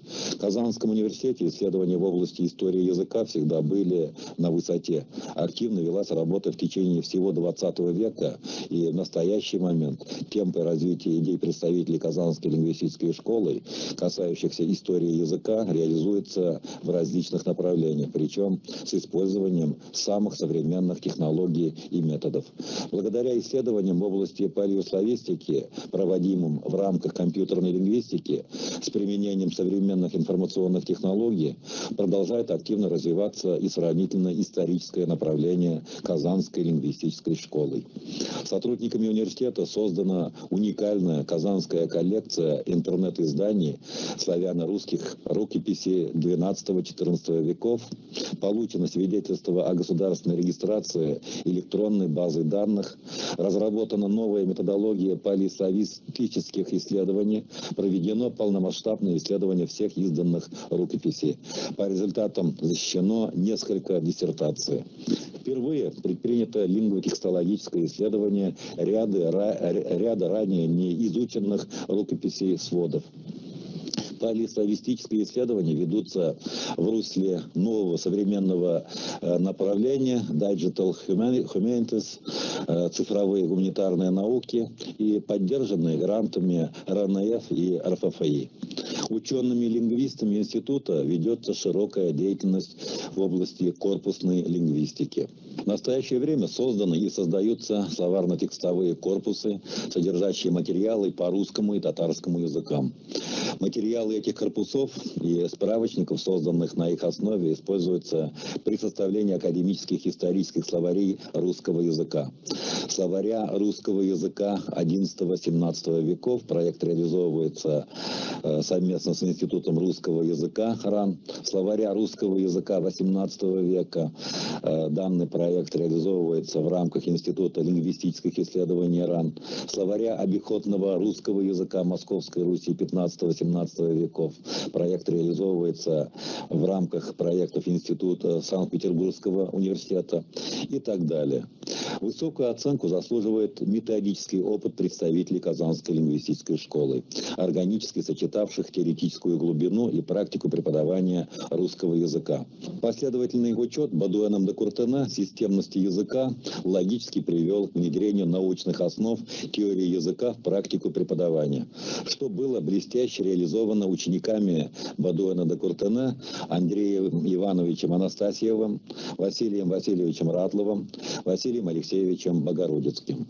Современная Казанская лингвометодическая школа исследует актуальные проблемы методики преподавания русского языка как неродного, взаимосвязанного обучения русскому и родному языкам, а также вопросы развития билингвизма. Школа ориентируется как на сложившиеся в Казанской лингвистической школе традиции обучения, так и на лингвистические, этнолингвистические, психолингвистические, лингвометодические изыскания последних десятилетий 20-го и начала 21 веков. В Казанском университете накоплен большой опыт обучения русскому языку как иностранному студентов филологических и нефилологических специальностей. Поэтому вполне логичным стало получение университетом статуса одного из главных вузов по тестированию иностранных граждан в области развитии русского языка. В Высшей школе русского языка и межкультурной коммуникации имени Бадуэна де Куртене Института филологии и межкультурной коммуникации Казанского федерального университета ежегодно обучаются русскому языку более 1100 человек, среди которых студенты из Китая, Японии, Вьетнама, Индонезии, Южной Кореи, Таиланда, Турции, Ирана, Польши, Великобритании, Соединенных Штатов Америки, Германии и многих других стран. Более того, студенты-иностранцы Казанского федерального университета изучают русский язык на базе этой высшей школы. Реализуется совместная программа с Пекинским университетом международного обучения. Сотрудники института работают в качестве преподавателей русского языка в ряде зарубежных университетов. В целях успешного продвижения русского языка за пределами нашей страны ученые и преподаватели института разработали концепцию проекта высокотехнологичной онлайн-школы «Русское слово». Целевой аудиторией проекта должны выступить студенты, бакалавры, магистранты, аспиранты российских и зарубежных вузов, а также мигранты, желающие усовершенствовать свою языковую, коммуникативную и лингвокультурную компетентность. Видные представители Казанской лингвистической школы всегда с большим вниманием относились к изучению языков народов Российской Федерации, особенно тюркских языков, и внесли большой вклад в развитие тюркологии. Они способствовали становлению Казанской тюркологической лингвистической школы, зародившейся с началом преподавания в Казанском императорском университете восточных языков в начале XIX века, который сопровождался активной научной деятельностью по изучению литературы, фольклора, быта и обычаев их носителей. С этим периодом связаны имена таких известных ученых, как Ибрахим Хальфин, Александр Касимович Казымбек, Мухаммедгалий Махмудов, Абдюш Вагапов, Мартинян Иванов, Салихджан Кукляшев и другие. В настоящее время учеными Казанского университета созданы обобщающие труды по татарскому языкознанию, составлены и изданы многотомные словари татарского языка и учебники для высших учебных заведений, для общеобразовательных организаций. Активно работают представители тюркологической лингвистической школы, реализуется ряд интересных проектов, связанных с татарским языком в рамках реализации государственных программ Республики Татарстан. Среди них онлайн-школа татарского языка «Анатолия». Это бесплатная образовательная программа для всех желающих изучить татарский язык как в России, так и за рубежом. Проект реализовывается с 2013 года. В настоящее время в этой школе обучается более 26 тысяч человек. Следующий проект — Институт Каюма Насыри. Это международная организация, призванная развивать сотрудничество в области образования, осуществлять поддержку популяризации и развития татарского языка и культуры в регионах Российской Федерации, татарского и русского языков и культур в странах ближнего и дальнего зарубежья. В настоящее время созданы на территории Российской Федерации за пределами страны 9 центров. Это разные города нашей Российской Федерации и ряда зарубежных стран. Следующий проект — Центр языковой сертификации по татарскому языку.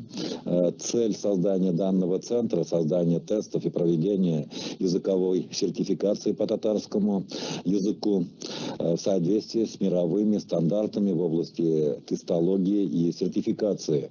Наш центр сотрудничает с Европейской ассоциацией экзаменационных советов по иностранным языкам АЛТА, миссией которой продвижение идей мультилингвального общества, поддержка богатого лингвистического наследия, а также установление общих стандартов тестирования.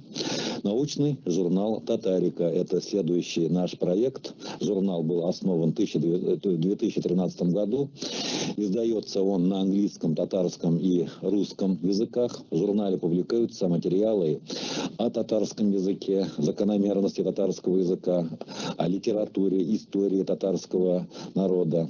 Он рассказывает о результатах деятельности отечественных и зарубежных ученых в области языка, литературы, истории, фольклора, философской и религиозной мысли, образования, культуры и искусства татарского народа. В журнал входит международную базу данных ЭПСКО. Органичным продолжением научных исследований казанских лингвистов продолжающих традиции Казанской лингвистической школы являются крупные научные мероприятия, организуемые на базе Казанского федерального университета. Так, только за последние годы были проведены такие крупные международные конференции, как Иван Александрович Бадуэн де Куртена и «Мировая лингвистика». Под данным названием конференция проходила в 2015, 2017 и 2019 годах. Также проводятся конференции, посвященные деятельности Богородицкого. В подобном формате мы конференции проводили в 2016-2018 годах. Конференция проходит также под названием «Русский язык в тюркоязычном мире». Проводили конференции по проблемам языка народов Российской Федерации, языки народов Российской Федерации, русский язык в странах ближнего и дальнего зарубежья и многие другие. Накопив большой научно-организационный опыт, мы вплотную подошли к необходимости проведения крупных интегративных научных мероприятий. Так, в марте этого года силами Казанского федерального университета, а также нашего партнера Института языкознания Российской академии наук была подготовлена заявка на проведение в 2023 году очередного 21-го международного лингвистического конгресса на базе нашего Казанского федерального университета. И именно данная заявка была поддержана исполнительным комитетом лингвистов. И таким образом впервые в истории Международный конгресс лингвистов будет проведен в России, в столице Республики Татарстан, в городе Казани, на базе Казанского федерального университета. Мы с особой гордостью хотим процитировать руководителей исполнительного комитета Постоянного международного комитета лингвистов. Они пишут: выбор Казанского федерального университета в качестве основного организатора 21-го Международного конгресса лингвистов основан не только на прекрасно подготовленные заявки, превосходящие по уровню все остальные.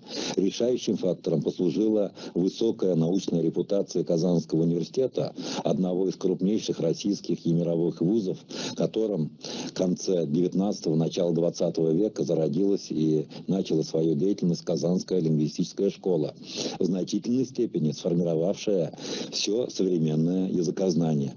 По предложению руководства Постоянного международного комитета лингвистов деятельности данной научной школы будет посвящена одна из секций 21-го Международного лингвистического конгресса, который по предварительной договоренности состоится с 25 июня по 2 июля 2023 года.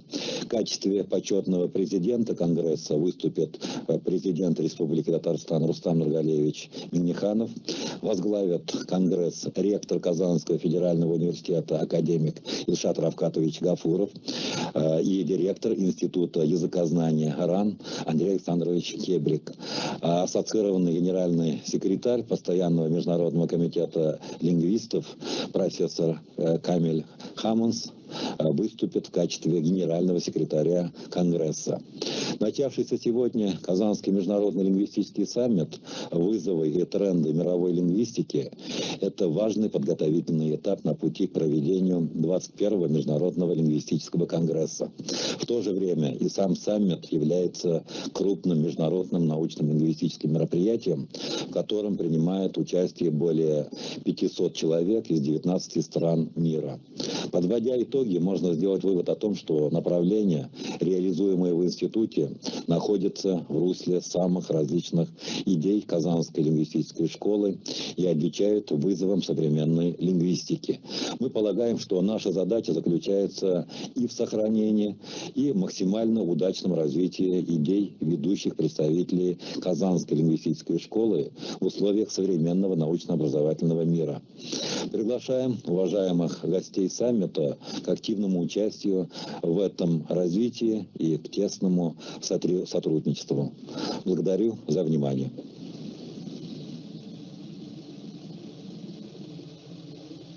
Благодарим, Радиф Ревкатович, за столь обстоятельное и познавательное выступление. We thank Radif Rifkatovich for such a thorough and informative presentation. А слово для следующего выступления предоставляется еще одному нашему уважаемому партнеру, вместе с которым мы как раз планируем организовать 21-й Международный конгресс лингвистов в 2023 году, сопредседателю оргкомитета Казанского международного лингвистического саммита, директору Института языкознаний Российской академии наук, руководителю Центра когнитивных исследований Московского государственного университета, члену Европейской академии, доктору филологических наук Андрею Александровичу Кибрику. The floor for the next speech is given to our another respected partner, who is we plan to organize the 21st International Congress of Linguists in 2023, co-chairman of the organizing committee of the Kazan International Linguistic Summit, director of the Institute of Linguistics of the Russian Academy of Sciences, head of the Center for Cognitive Research of Moscow State University, member of the European Academy, Doctor of Philology, Andrei Alexandrovich Kibrik. Welcome, please. Thank you very much, Professor Yermakiev. Can you hear me? Yes, of course. And do you see my presentation on the screen? Very well. Okay, excellent. So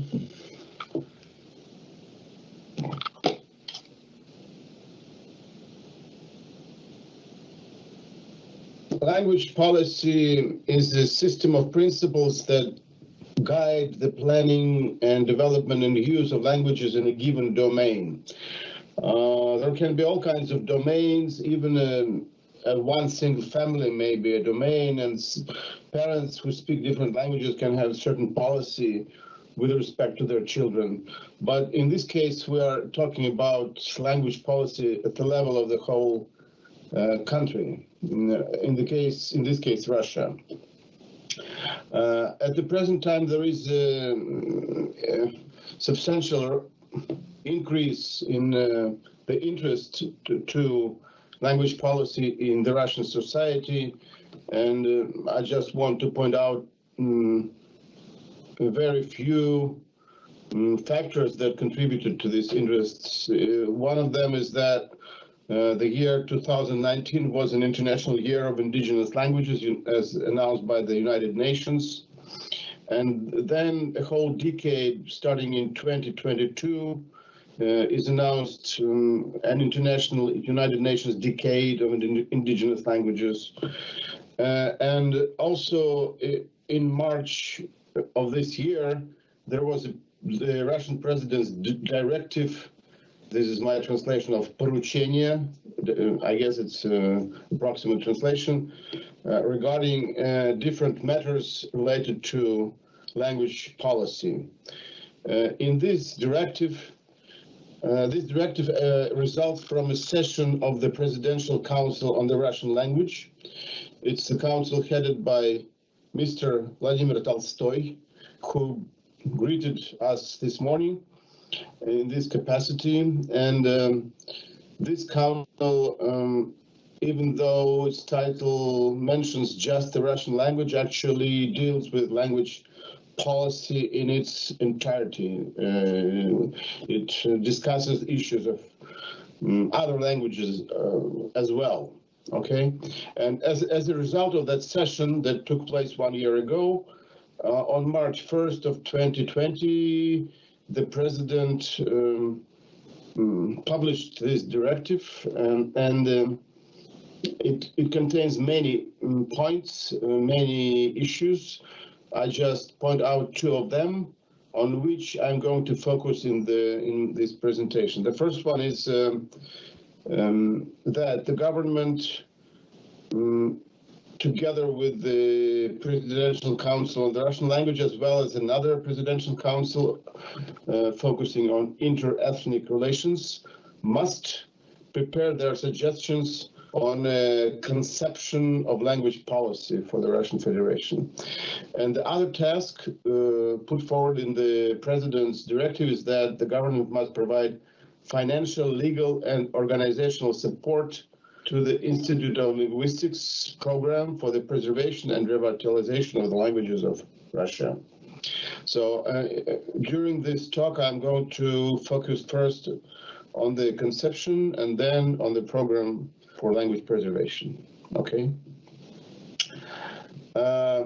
I'm not exactly sure about my English terms. Maybe concept rather than conception would be more appropriate, and maybe language politics other than instead of policy. It's a matter of discussion, I guess, but I will stick to conception of language policy for now. So some time ago, the Institute of Linguistics was asked to participate in the formulation of the conception. And we have created our version in collaboration with the Vinogradov Institute of the on the Russian language, and also with participation of two other Academy of Sciences Institute, the Institute for Linguistic Studies, St. Petersburg, and the Institute of Ethnology and Anthropology. This work was organized and led by Olga Kazakevich, my colleague from our institute, a major specialist in sociolinguistics and also languages of Siberia. And we have submitted our version, and we expect that it will be widely discussed at various levels. And I hope it will contribute to the ultimate formulation of the Russian language policy. And also we expect that if this conception is accepted officially, then it will affect the changes in various laws dealing with languages, including the law on the languages of Russia, the law associated with the Russian language, and so forth, because such changes are really important. On this slide, I present a little selection of our suggestions for the document. Our text is fairly long, about 30 pages long, and I can only mention several points that I will just read from the screen now. Minority languages are rapidly being replaced by Russian. So there is a process of language extinction going on. The main goal of language policy must be associated with the preservation of minority languages. It's important to understand the value of diversity and multilingualism in the society. It's still not understood adequately at this time. Such understanding is the best recipe against separatism and extremism. This is an important point because sometimes the opposite position is taken. The fewer languages, the fewer ethnic groups, the less extremism danger. But we don't agree with that position. We believe that we must respect the existing diversity, recognize it, support it, and that will help against various kinds of negative phenomena in this field. Okay. General knowledge of Russian can and must be combined with the acquisition of other languages. This shouldn't be an exclusive choice. It must be combined, and it can be combined. Okay. There is a need to create multilingual linguistic landscape, street signs, announcement in the public domain, and so forth.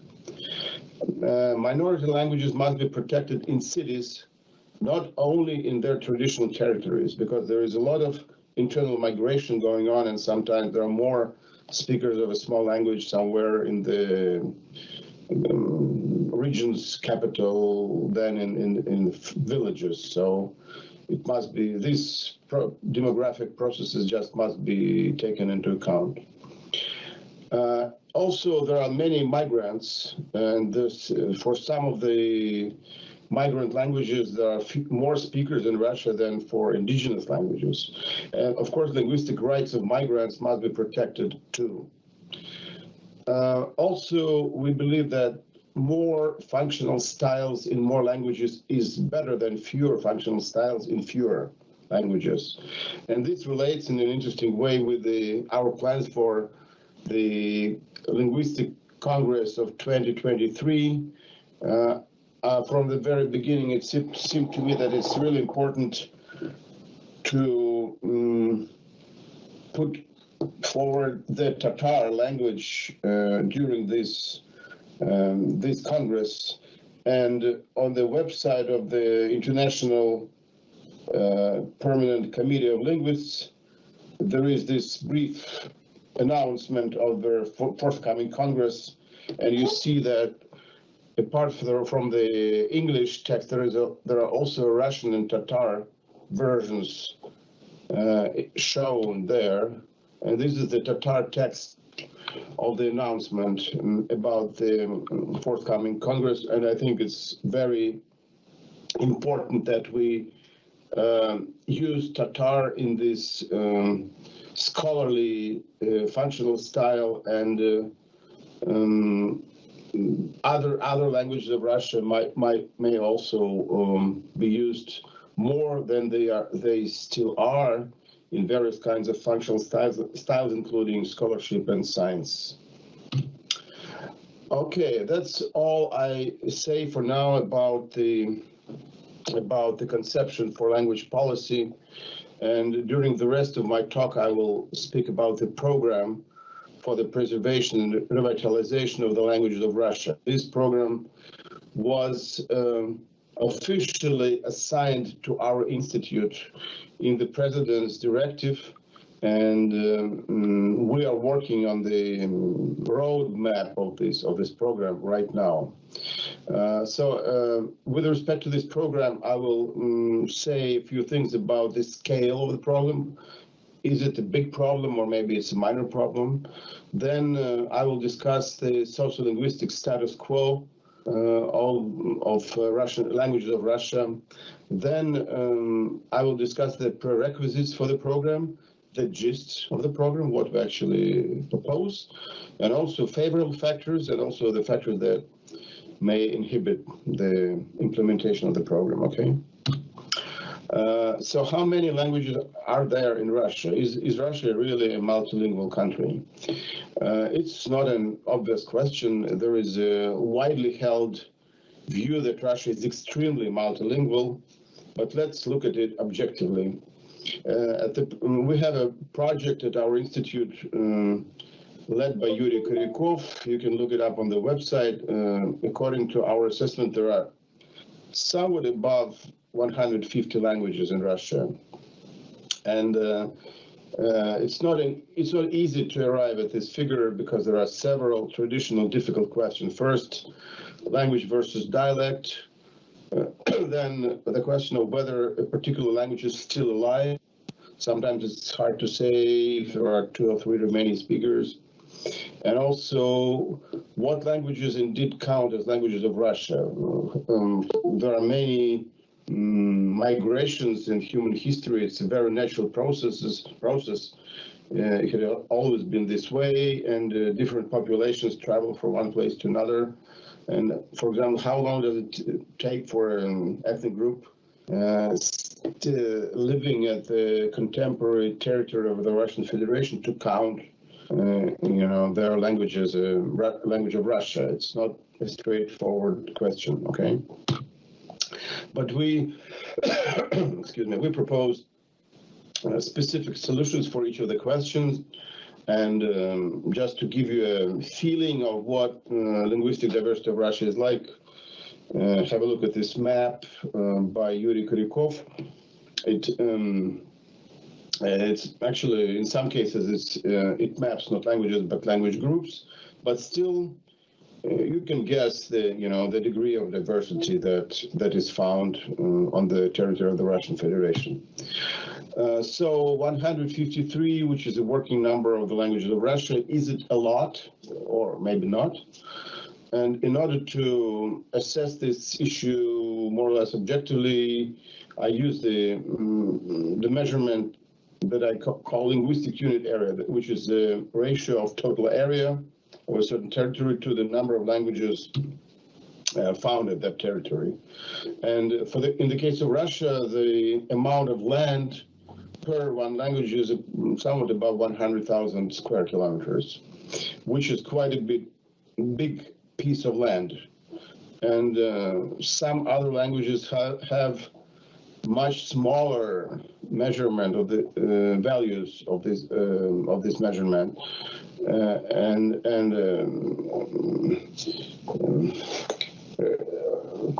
also that means that they have a higher language density. United States has about 4,000 square kilometers per language. India has about 7,000 square kilometers, and Papua New Guinea, of course, is the most densely populated country, speaking about different ethnic groups and languages. So in that sense, Russia has kind of moderate language density. It's more dense than some major Western European countries, but it's not terribly multilingual, which makes the problem of language preservation kind of manageable. If we had 1,000 languages, it would be a lot more different than 153.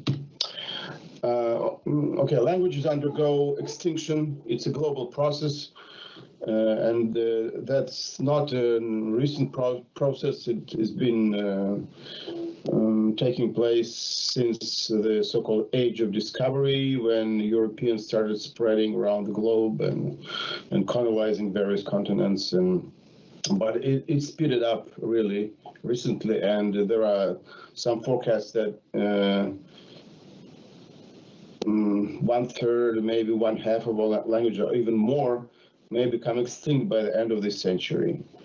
The language extinction was taking place largely, strongly because of the physical disappearance of speakers, but nowadays the most common factor is so-called language shift, when parents of young children give preference to a socially more prestigious language, more prestigious than their ethnic language.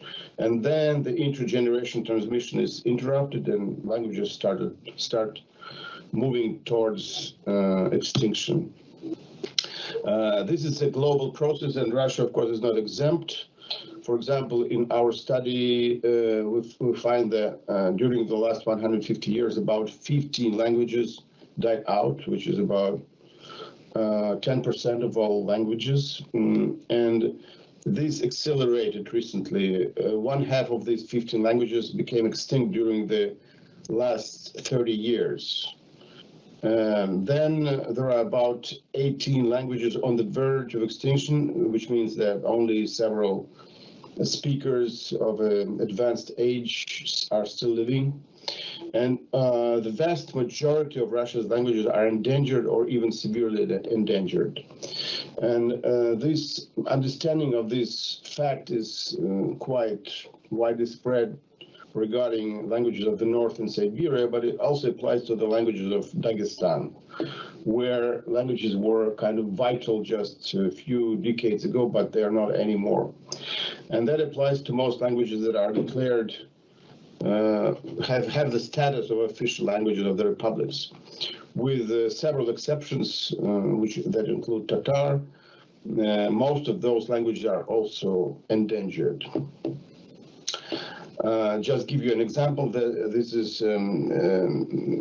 some data from the work of Pyotr Bitkeev, a scholar from Elista, Kalmykia, showing that in one particular school in one of the regions of the Kalmyk Republic, there is a huge difference between language use in the older generation, parents' generation, and the school children generation. You see, parents and other adults speak to each other in Kalmyk about 89% of the time, and when school children talk to their peers, 22% of them. 4 times loss just in one generation. So it's very rapid. On the other hand, the process of language extinction has been somewhat slower in Russia compared to some other countries, which provides us with a kind of historical chance to slow down the process of language extinction. And we see that as a kind of historical, our mission to use this chance, okay?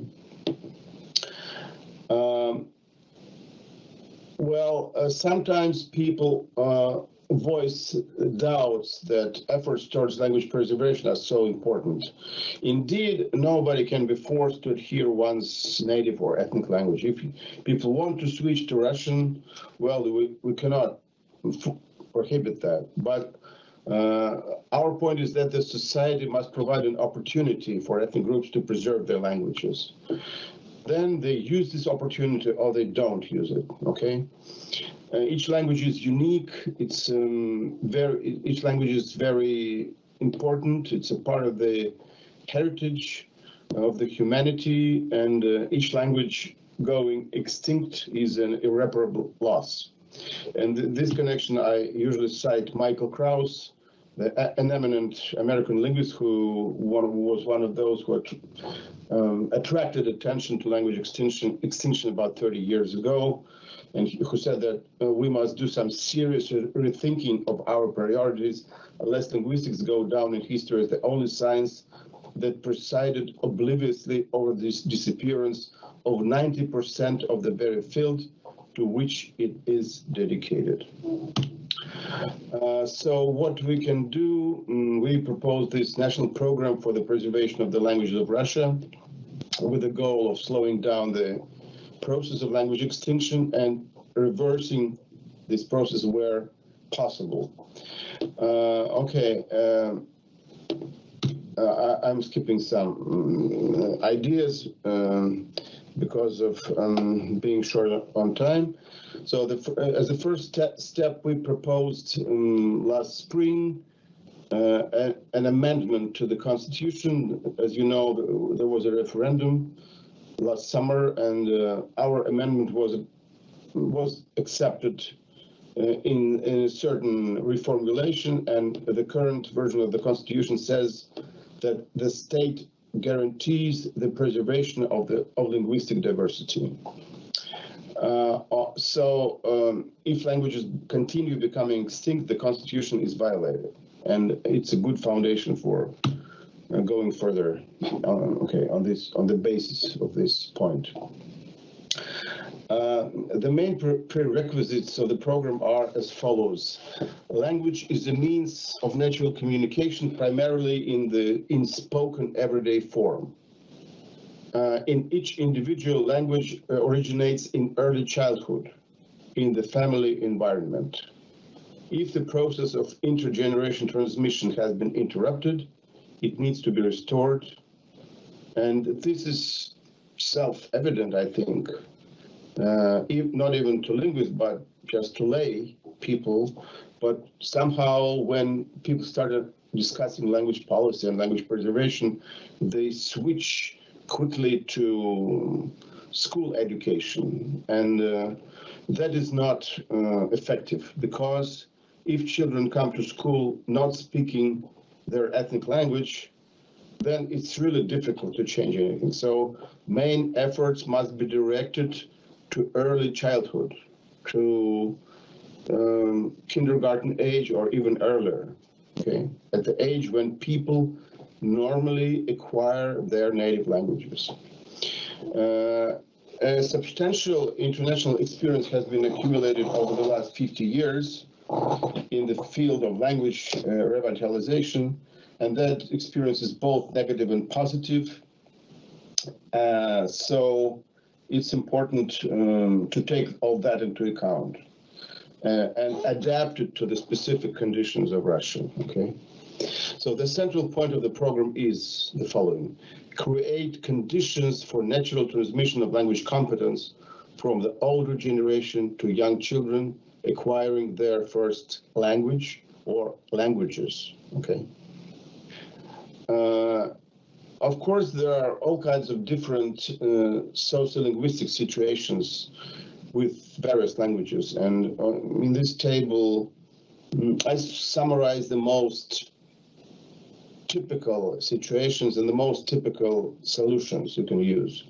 But the actual situation is much more diverse, and the correspondences between situations and solutions are not as straightforward as shown here, but this is just the first step. So on the first, there are middle-sized languages and also minor languages, but those that are endangered. Mildly endangered. That means that intergeneration transmission is not yet fully interrupted. It still takes place in some families, okay? So this category includes both middle-sized languages such as the title languages of the republics and also minor languages. So in this case, relatively mild measures must be undertaken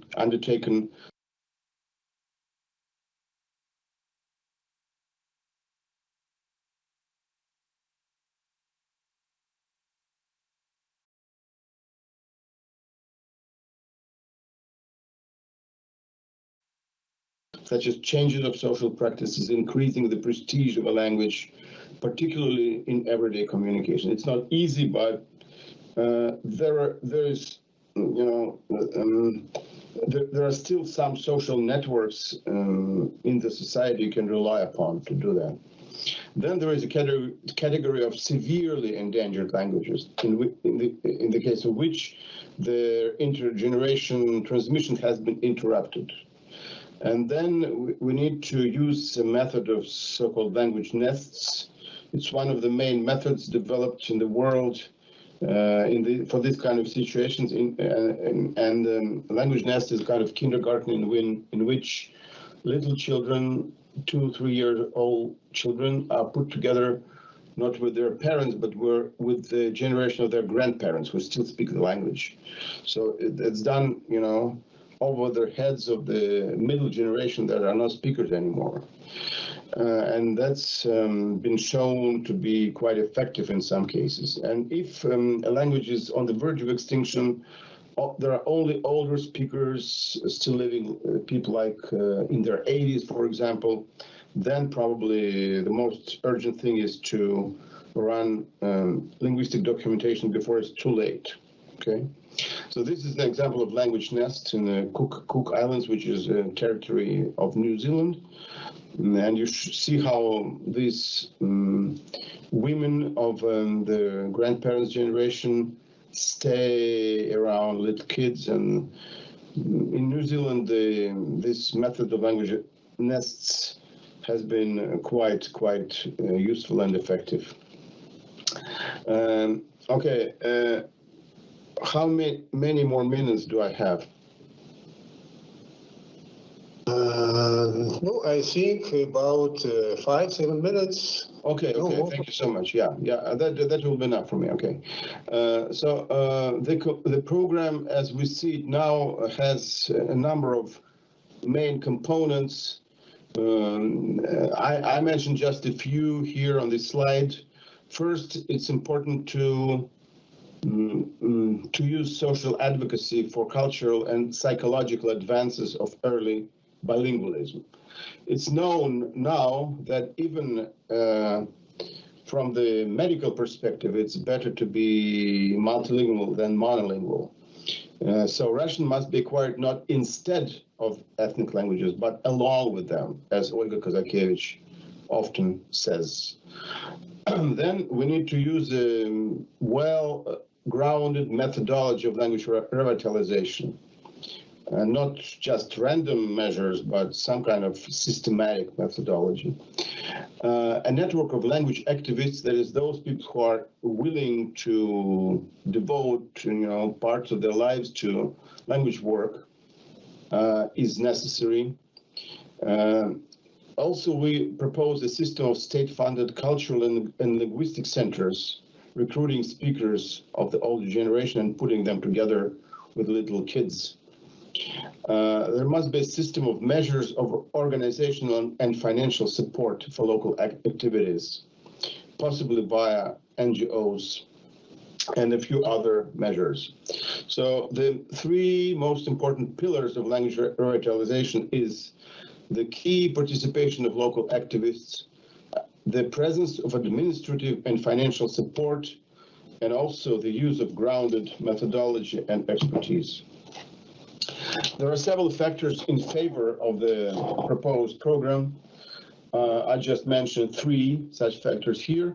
First, as we discussed at the beginning, there is a manageable number of Russia's languages. It's possible to keep in mind 150 languages, and not all of them are require the same kind of measures. So it's practically possible to develop a program taking all this diversity into account. Then there is a very important negative and positive experience accumulated in other countries. So we actually know what works and what doesn't work. And that's a very advantageous position for us, because people have been doing revitalization for about 50 years by now. Okay, and also I hope that the centralized character of the Russian state might be useful, because we can implement a system top-down, and help the ground level measures, efforts that emerge in various locations. There are also obstacles and risks, and several of them are mentioned here. First, the social context is not always favorable. In particular, it's not just a Russian phenomenon, it's a global thing. Knowledge of ethnic languages is associated with poverty and marginal status. And we must argue against this attitude. Also, there is the myth of monolingualism, according to which it's normal to speak more than one language, and which is of course nonsense, but it's very widespread. So people think about choosing whether we learn Russian or our own ethnic language. There is no such choice. The more languages you know, the more advantages you have, including even medical advantages. And our brain is definitely able to run several languages, okay? Languages identified with school instruction or graphic system. That's a widely spread misconception. Just as you start talking about languages, people immediately start thinking about letters, about textbooks, which is kind of related to our problem, but it's not in the center of our concern. Also, there is a risk of potential bureaucratization. For example, in some places, they started creating language nests, and activists were required to hold a pedagogical diploma, which makes no sense. People who are working, for example, like reindeer herders, and now are asked to talk their native language to their grandchildren, they cannot possibly have a diploma. They were staying with the reindeer in the tundra throughout their lives, and we need to find a solution in the current legal system to go around this contradiction. Okay. There are also further aspects to take into consideration. I guess I will skip this slide now. So currently, our institute interacts both with the President's administration and with the Ministry of Science and Higher Education regarding the roadmap for the program. Right now, we envisage 3 stages. The next year is a preparatory stage. Then, during 2022, we hope to develop the program and adopt it, and then there is a 10-year period for implementation of the program. Okay, and we argue that there must be a special unit, some kind of organization that will be formed and will both develop the program and be responsible for its implementation. This unit must include 2 sections on language maintenance and language documentation. And we suppose that this unit will operate under our scientific supervision, but this unit must have its own personnel and its own clearly defined practical task. And this is just the final illustration. You can compare diversity and monotony. On the left-hand side, very diverse forest, and on the right-hand side, a line of cottonwood streets in Moscow. Cottonwood trees in one of the Moscow streets. And I think that most people would favor diversity rather than monotony. It's better to have more language than just one language. Thanks for your attention. Большое спасибо, уважаемый Андрей Александрович. Большое вам спасибо. Мы всегда очень внимательно следим за вашим научным творчеством, за деятельностью возглавляемого вами Института языкознания. Ну а та проблематика, которую вы сегодня затронули в своем докладе, она, конечно, безусловно, весьма актуальна не только для всех регионов Российской Федерации, но и для самых различных стран и уголков нашего большого многоязычного мира. Еще раз большое спасибо. Thank you very much.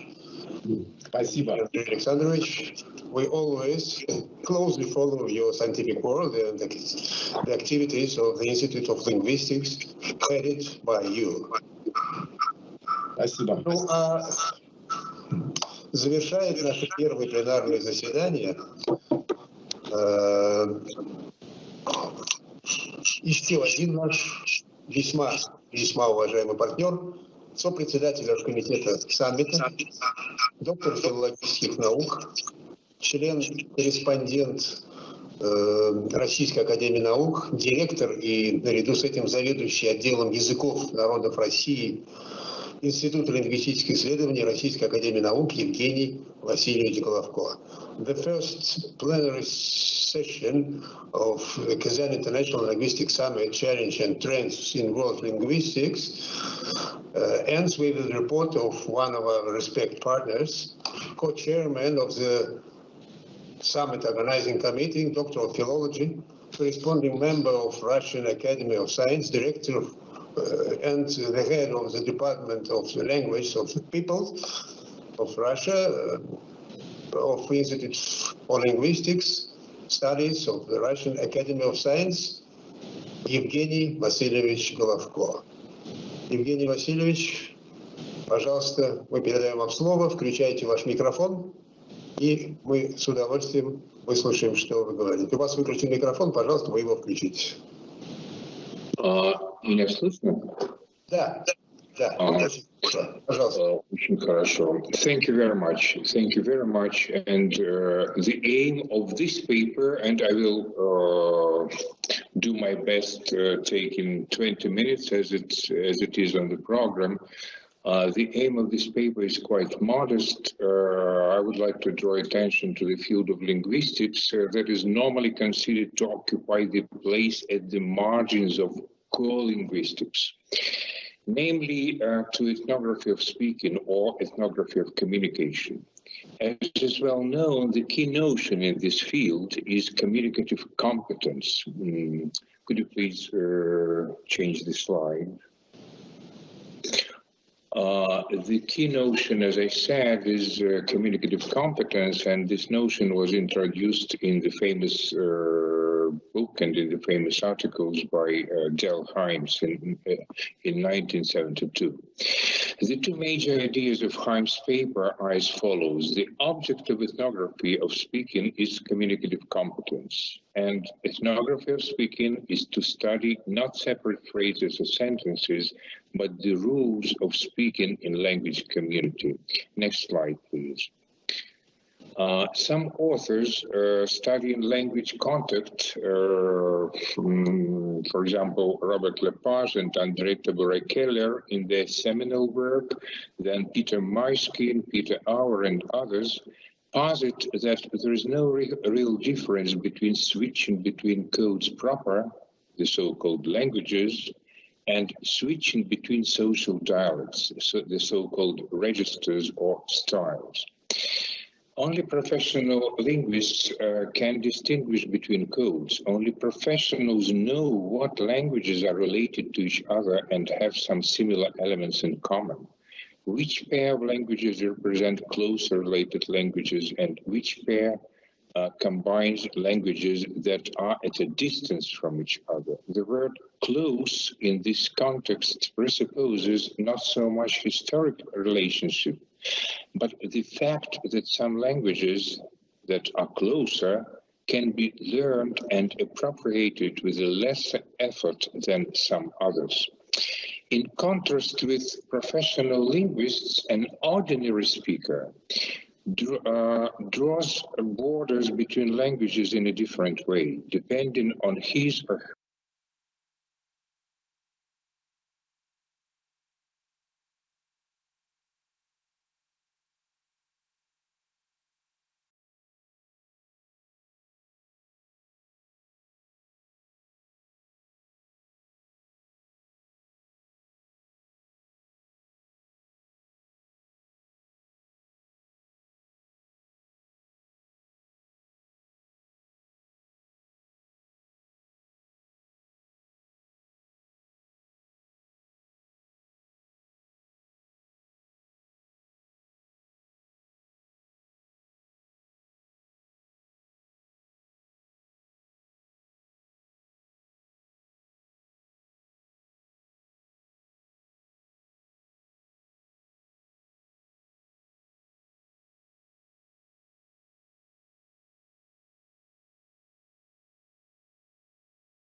personal history. A speaker of 2, 3, or 4 formally unrelated languages perceives these languages as close. And this is no wonder, as he or she keeps all these languages in one mind. Furthermore, this speaker can have very uncertain ideas about borders between these languages, especially taking into account the fact that the speaker has to use all these languages together, simultaneously, on a permanent basis. Lepage and Tabouret-Keller distinguish between focused and unfocused linguistic situations. The former are found in the countries with advanced school education system. From the very start, kids are taught that languages are different, that one should not mix languages, that even speaking a native language, one should follow certain rules as regards grammar, word choice, and so on. These imagined borders between languages mean that one has to learn the rules of one's own native language, not to speak about foreign languages. On the contrary, speakers of several languages who are not under a strong influence of school education are not afraid of using languages in the way they find most convenient and appropriate in a particular situation. This is the reason why any lexical or grammatical element can be borrowed from one language to any other language. I can refer here to Sally Thomason. There exist no limits in this respect. This conviction is a result of previous search for restrictions of codes on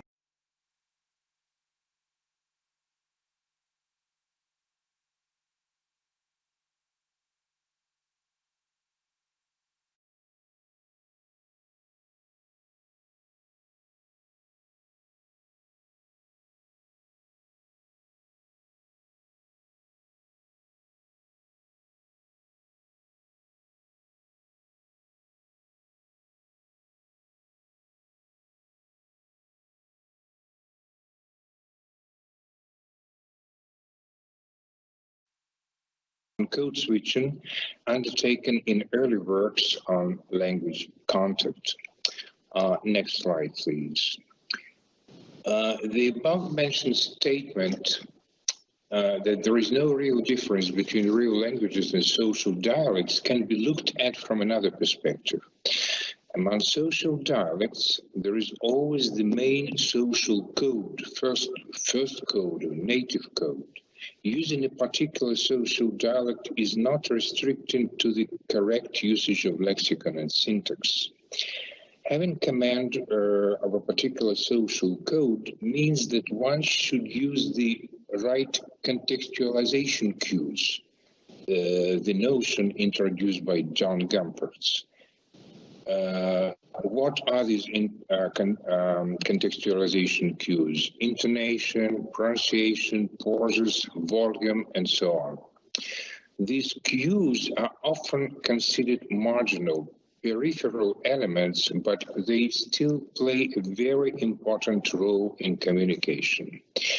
If we admit that different social groups living in one country and speaking one national language represent sort of different cultures with corresponding social codes and correspondingly rules of their usage, we can say that all members of a particular social group have one and the same communicative competence. Next slide, please. These communicative competences are different for each social group. Speaking about these differences, I just cannot miss one important name, Michael Silverstein, a groundbreaking anthropologist and linguist who unfortunately passed away last July. According to Silverstein, if pragmatic conventions in two cultures differ, it may become the reason for different interpretation of indexical elements, hence different interpretation of speech, of meaning. Next slide, please. Here comes another citation to support one presented above. Different cultures often impose quite different conventions for the use and form of language in comparable social situations, and appropriate linguistic practices in line with these conventions is a definite characteristic of a speaker's membership in the linguistic community as a competent member. Next slide, please. What do we do when we communicate with a stranger? We unconsciously detect all biases from the code that is our own native code. We are intuitively looking for a partner with a speech behavior that is similar to our own.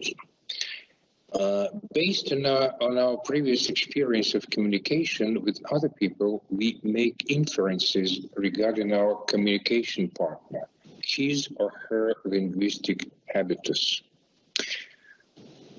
When children go to school, in line with standard language as a structural object, they are taught the rules how standard language should be used. Sure, from a communicative perspective, literary or standard language is no better than any social dialect. Still, it has one important advantage. It is prestigious. Middle class normally take the standard language and the rules according to which it should be used as natural, as their native ones. People from other social groups just learn these rules, and they also learn contextualization cues as well. They can be learned. And in certain situations, they have to use this non-native code because this non-native code, the code of middle class, normally dominates in society. Moreover, this dominating code being imposed on other social groups serves as a vehicle of intercultural communication. Next slide, please. Using these social codes in everyday life is in no way different from using full-fledged languages. Of course, these social codes can be used simultaneously, that is, speakers can switch between them exactly in the way they switch between the real languages. The functions of this code switching are exactly the same as they are in case of any other code switching. Looking for solidarity or excluding someone from communication, expressing emotions, marking an identity, etc. In the same vein, people switching between social codes or styles can be more skillful or less skillful doing so. Sometimes social situations force people to shift from one style to another in order to pretend it is his or her native style. In most cases, however, this style shift is undertaken in order to demonstrate solidarity. Interestingly, the style shift does not always follow the down-up direction. In one of his works, Peter Trudgill demonstrates how, in certain social situations, English middle-class men change the final phoneme in the present participle ending "ing" to demonstrate masculinity or coolness, which is obviously associated with working-class behavior. When communicating to other people, each speaker has to be an expert. As oftentimes happens with experts generally, they may be more skillful and knowledgeable or less skillful and knowledgeable. It is completely in line with Silverstein's theory of language awareness, dealing with the question to what extent speakers are aware of different language elements on categorical level. An ordinary speaker is aware of semantic elements like lexicon and grammar much better than of pragmatic elements. In other words, the elements that are dependent on the context, or rather those creating the context themselves, are not accessible to the speaker so easily as the elements that are referential and do not depend on the context. In the process of communication, each speaker has to serve as an ethnographer of speech. When speaking to each other, people analyze each other's speech product. As was said above, speakers' skills may differ depending on many factors: education, previous experience, etc. By the way, this is why children misinterpret their partner's speech more often compared to adults. They are not so experienced as adults compared to adults. Frequent questions asked in the process of communication, like "what do you mean?" and the like, demonstrate that when talking, we are in the permanent process of analysis. Next slide, please. Works by linguistic anthropologists based on works by Austin, Searle, Grice, and others clearly demonstrate this, that communication principles are universal indeed. At the same time, they are culture-specific. The two major factors turn out to be crucial here: context and indices. What is of importance here is that not just the context defines the meaning of indexical elements, but indexical elements themselves take part in the formation of context. Next slide, please.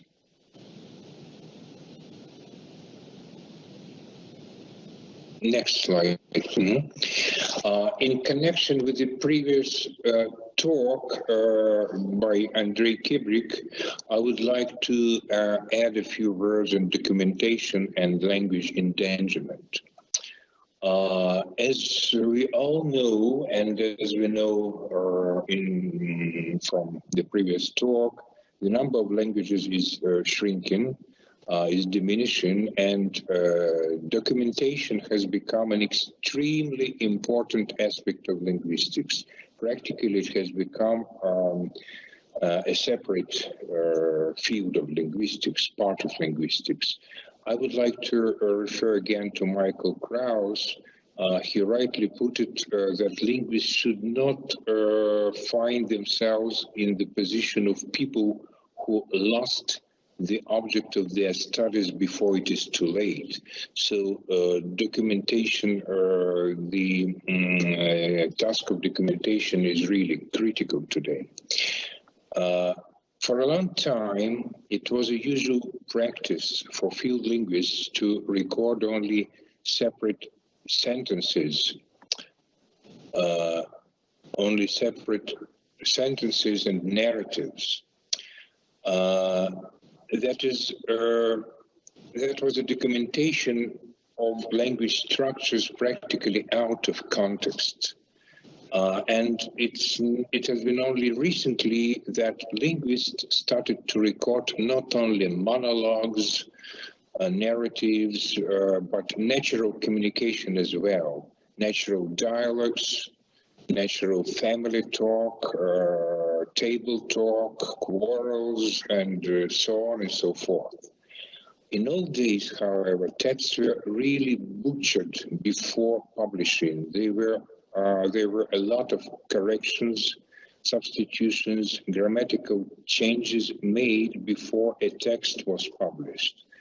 And I wouldn't mention here pauses, repetitions, self-repairs, discourse markers, and so on. They were so the text, as I said, was practically butchered, and they were all skipped. I mean, pauses, repetitions, and so on. What are all these things? All these things are contextualization cues mentioned above. So practically all, well, in documenting, during the documentation, all contextualization cues were completely ignored. Just one example from my own experience. My colleague, my American colleague, Moses Dirks, a speaker of the Allied language, and myself, a couple of years ago, worked on the project. We were within a framework of the U.S. National Science Foundation grant.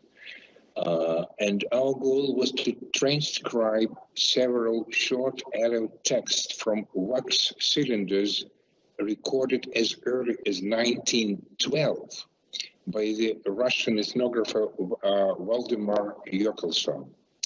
The texts were all right. Those were just texts, folk texts. The quality of the recordings, of course, were very poor, and they were hardly understandable. Still, those were texts, and those were natural texts, of course. But it was not dialogues. It was not communication between people. It was just narratives and songs. However, quite unexpectedly, we realized that the most interesting parts of those recordings were found at the very beginning and the very end of the cylinders. The reason was as follows. Language consultants with whom Yokelson worked couldn't always understand when they were supposed to start talking, to start the narrative. So not infrequently, they asked and even joked at Yokelson, at the researcher, "Hey, what are you doing out there? Ready? What a mess. Go on, go ahead," and so on and so forth. All these phrases were in Allied because practically they were bilingual speakers, but Allied was their first language in those days, at the beginning of the 20th century. So if it were not for those incidentally recorded phrases, which are very natural and context dependent, we would never learn how the Allied people in those days used to communicate with other people, what contextualization cues they used. So my point in this connection, in connection with the task of documentation, is very simple. When documenting linguistic data, we must not skip any kind of information, including the data illustrating a natural manner of communication. All contextualization cues must be documented and commented in a most detailed way. Thank you very much for your attention.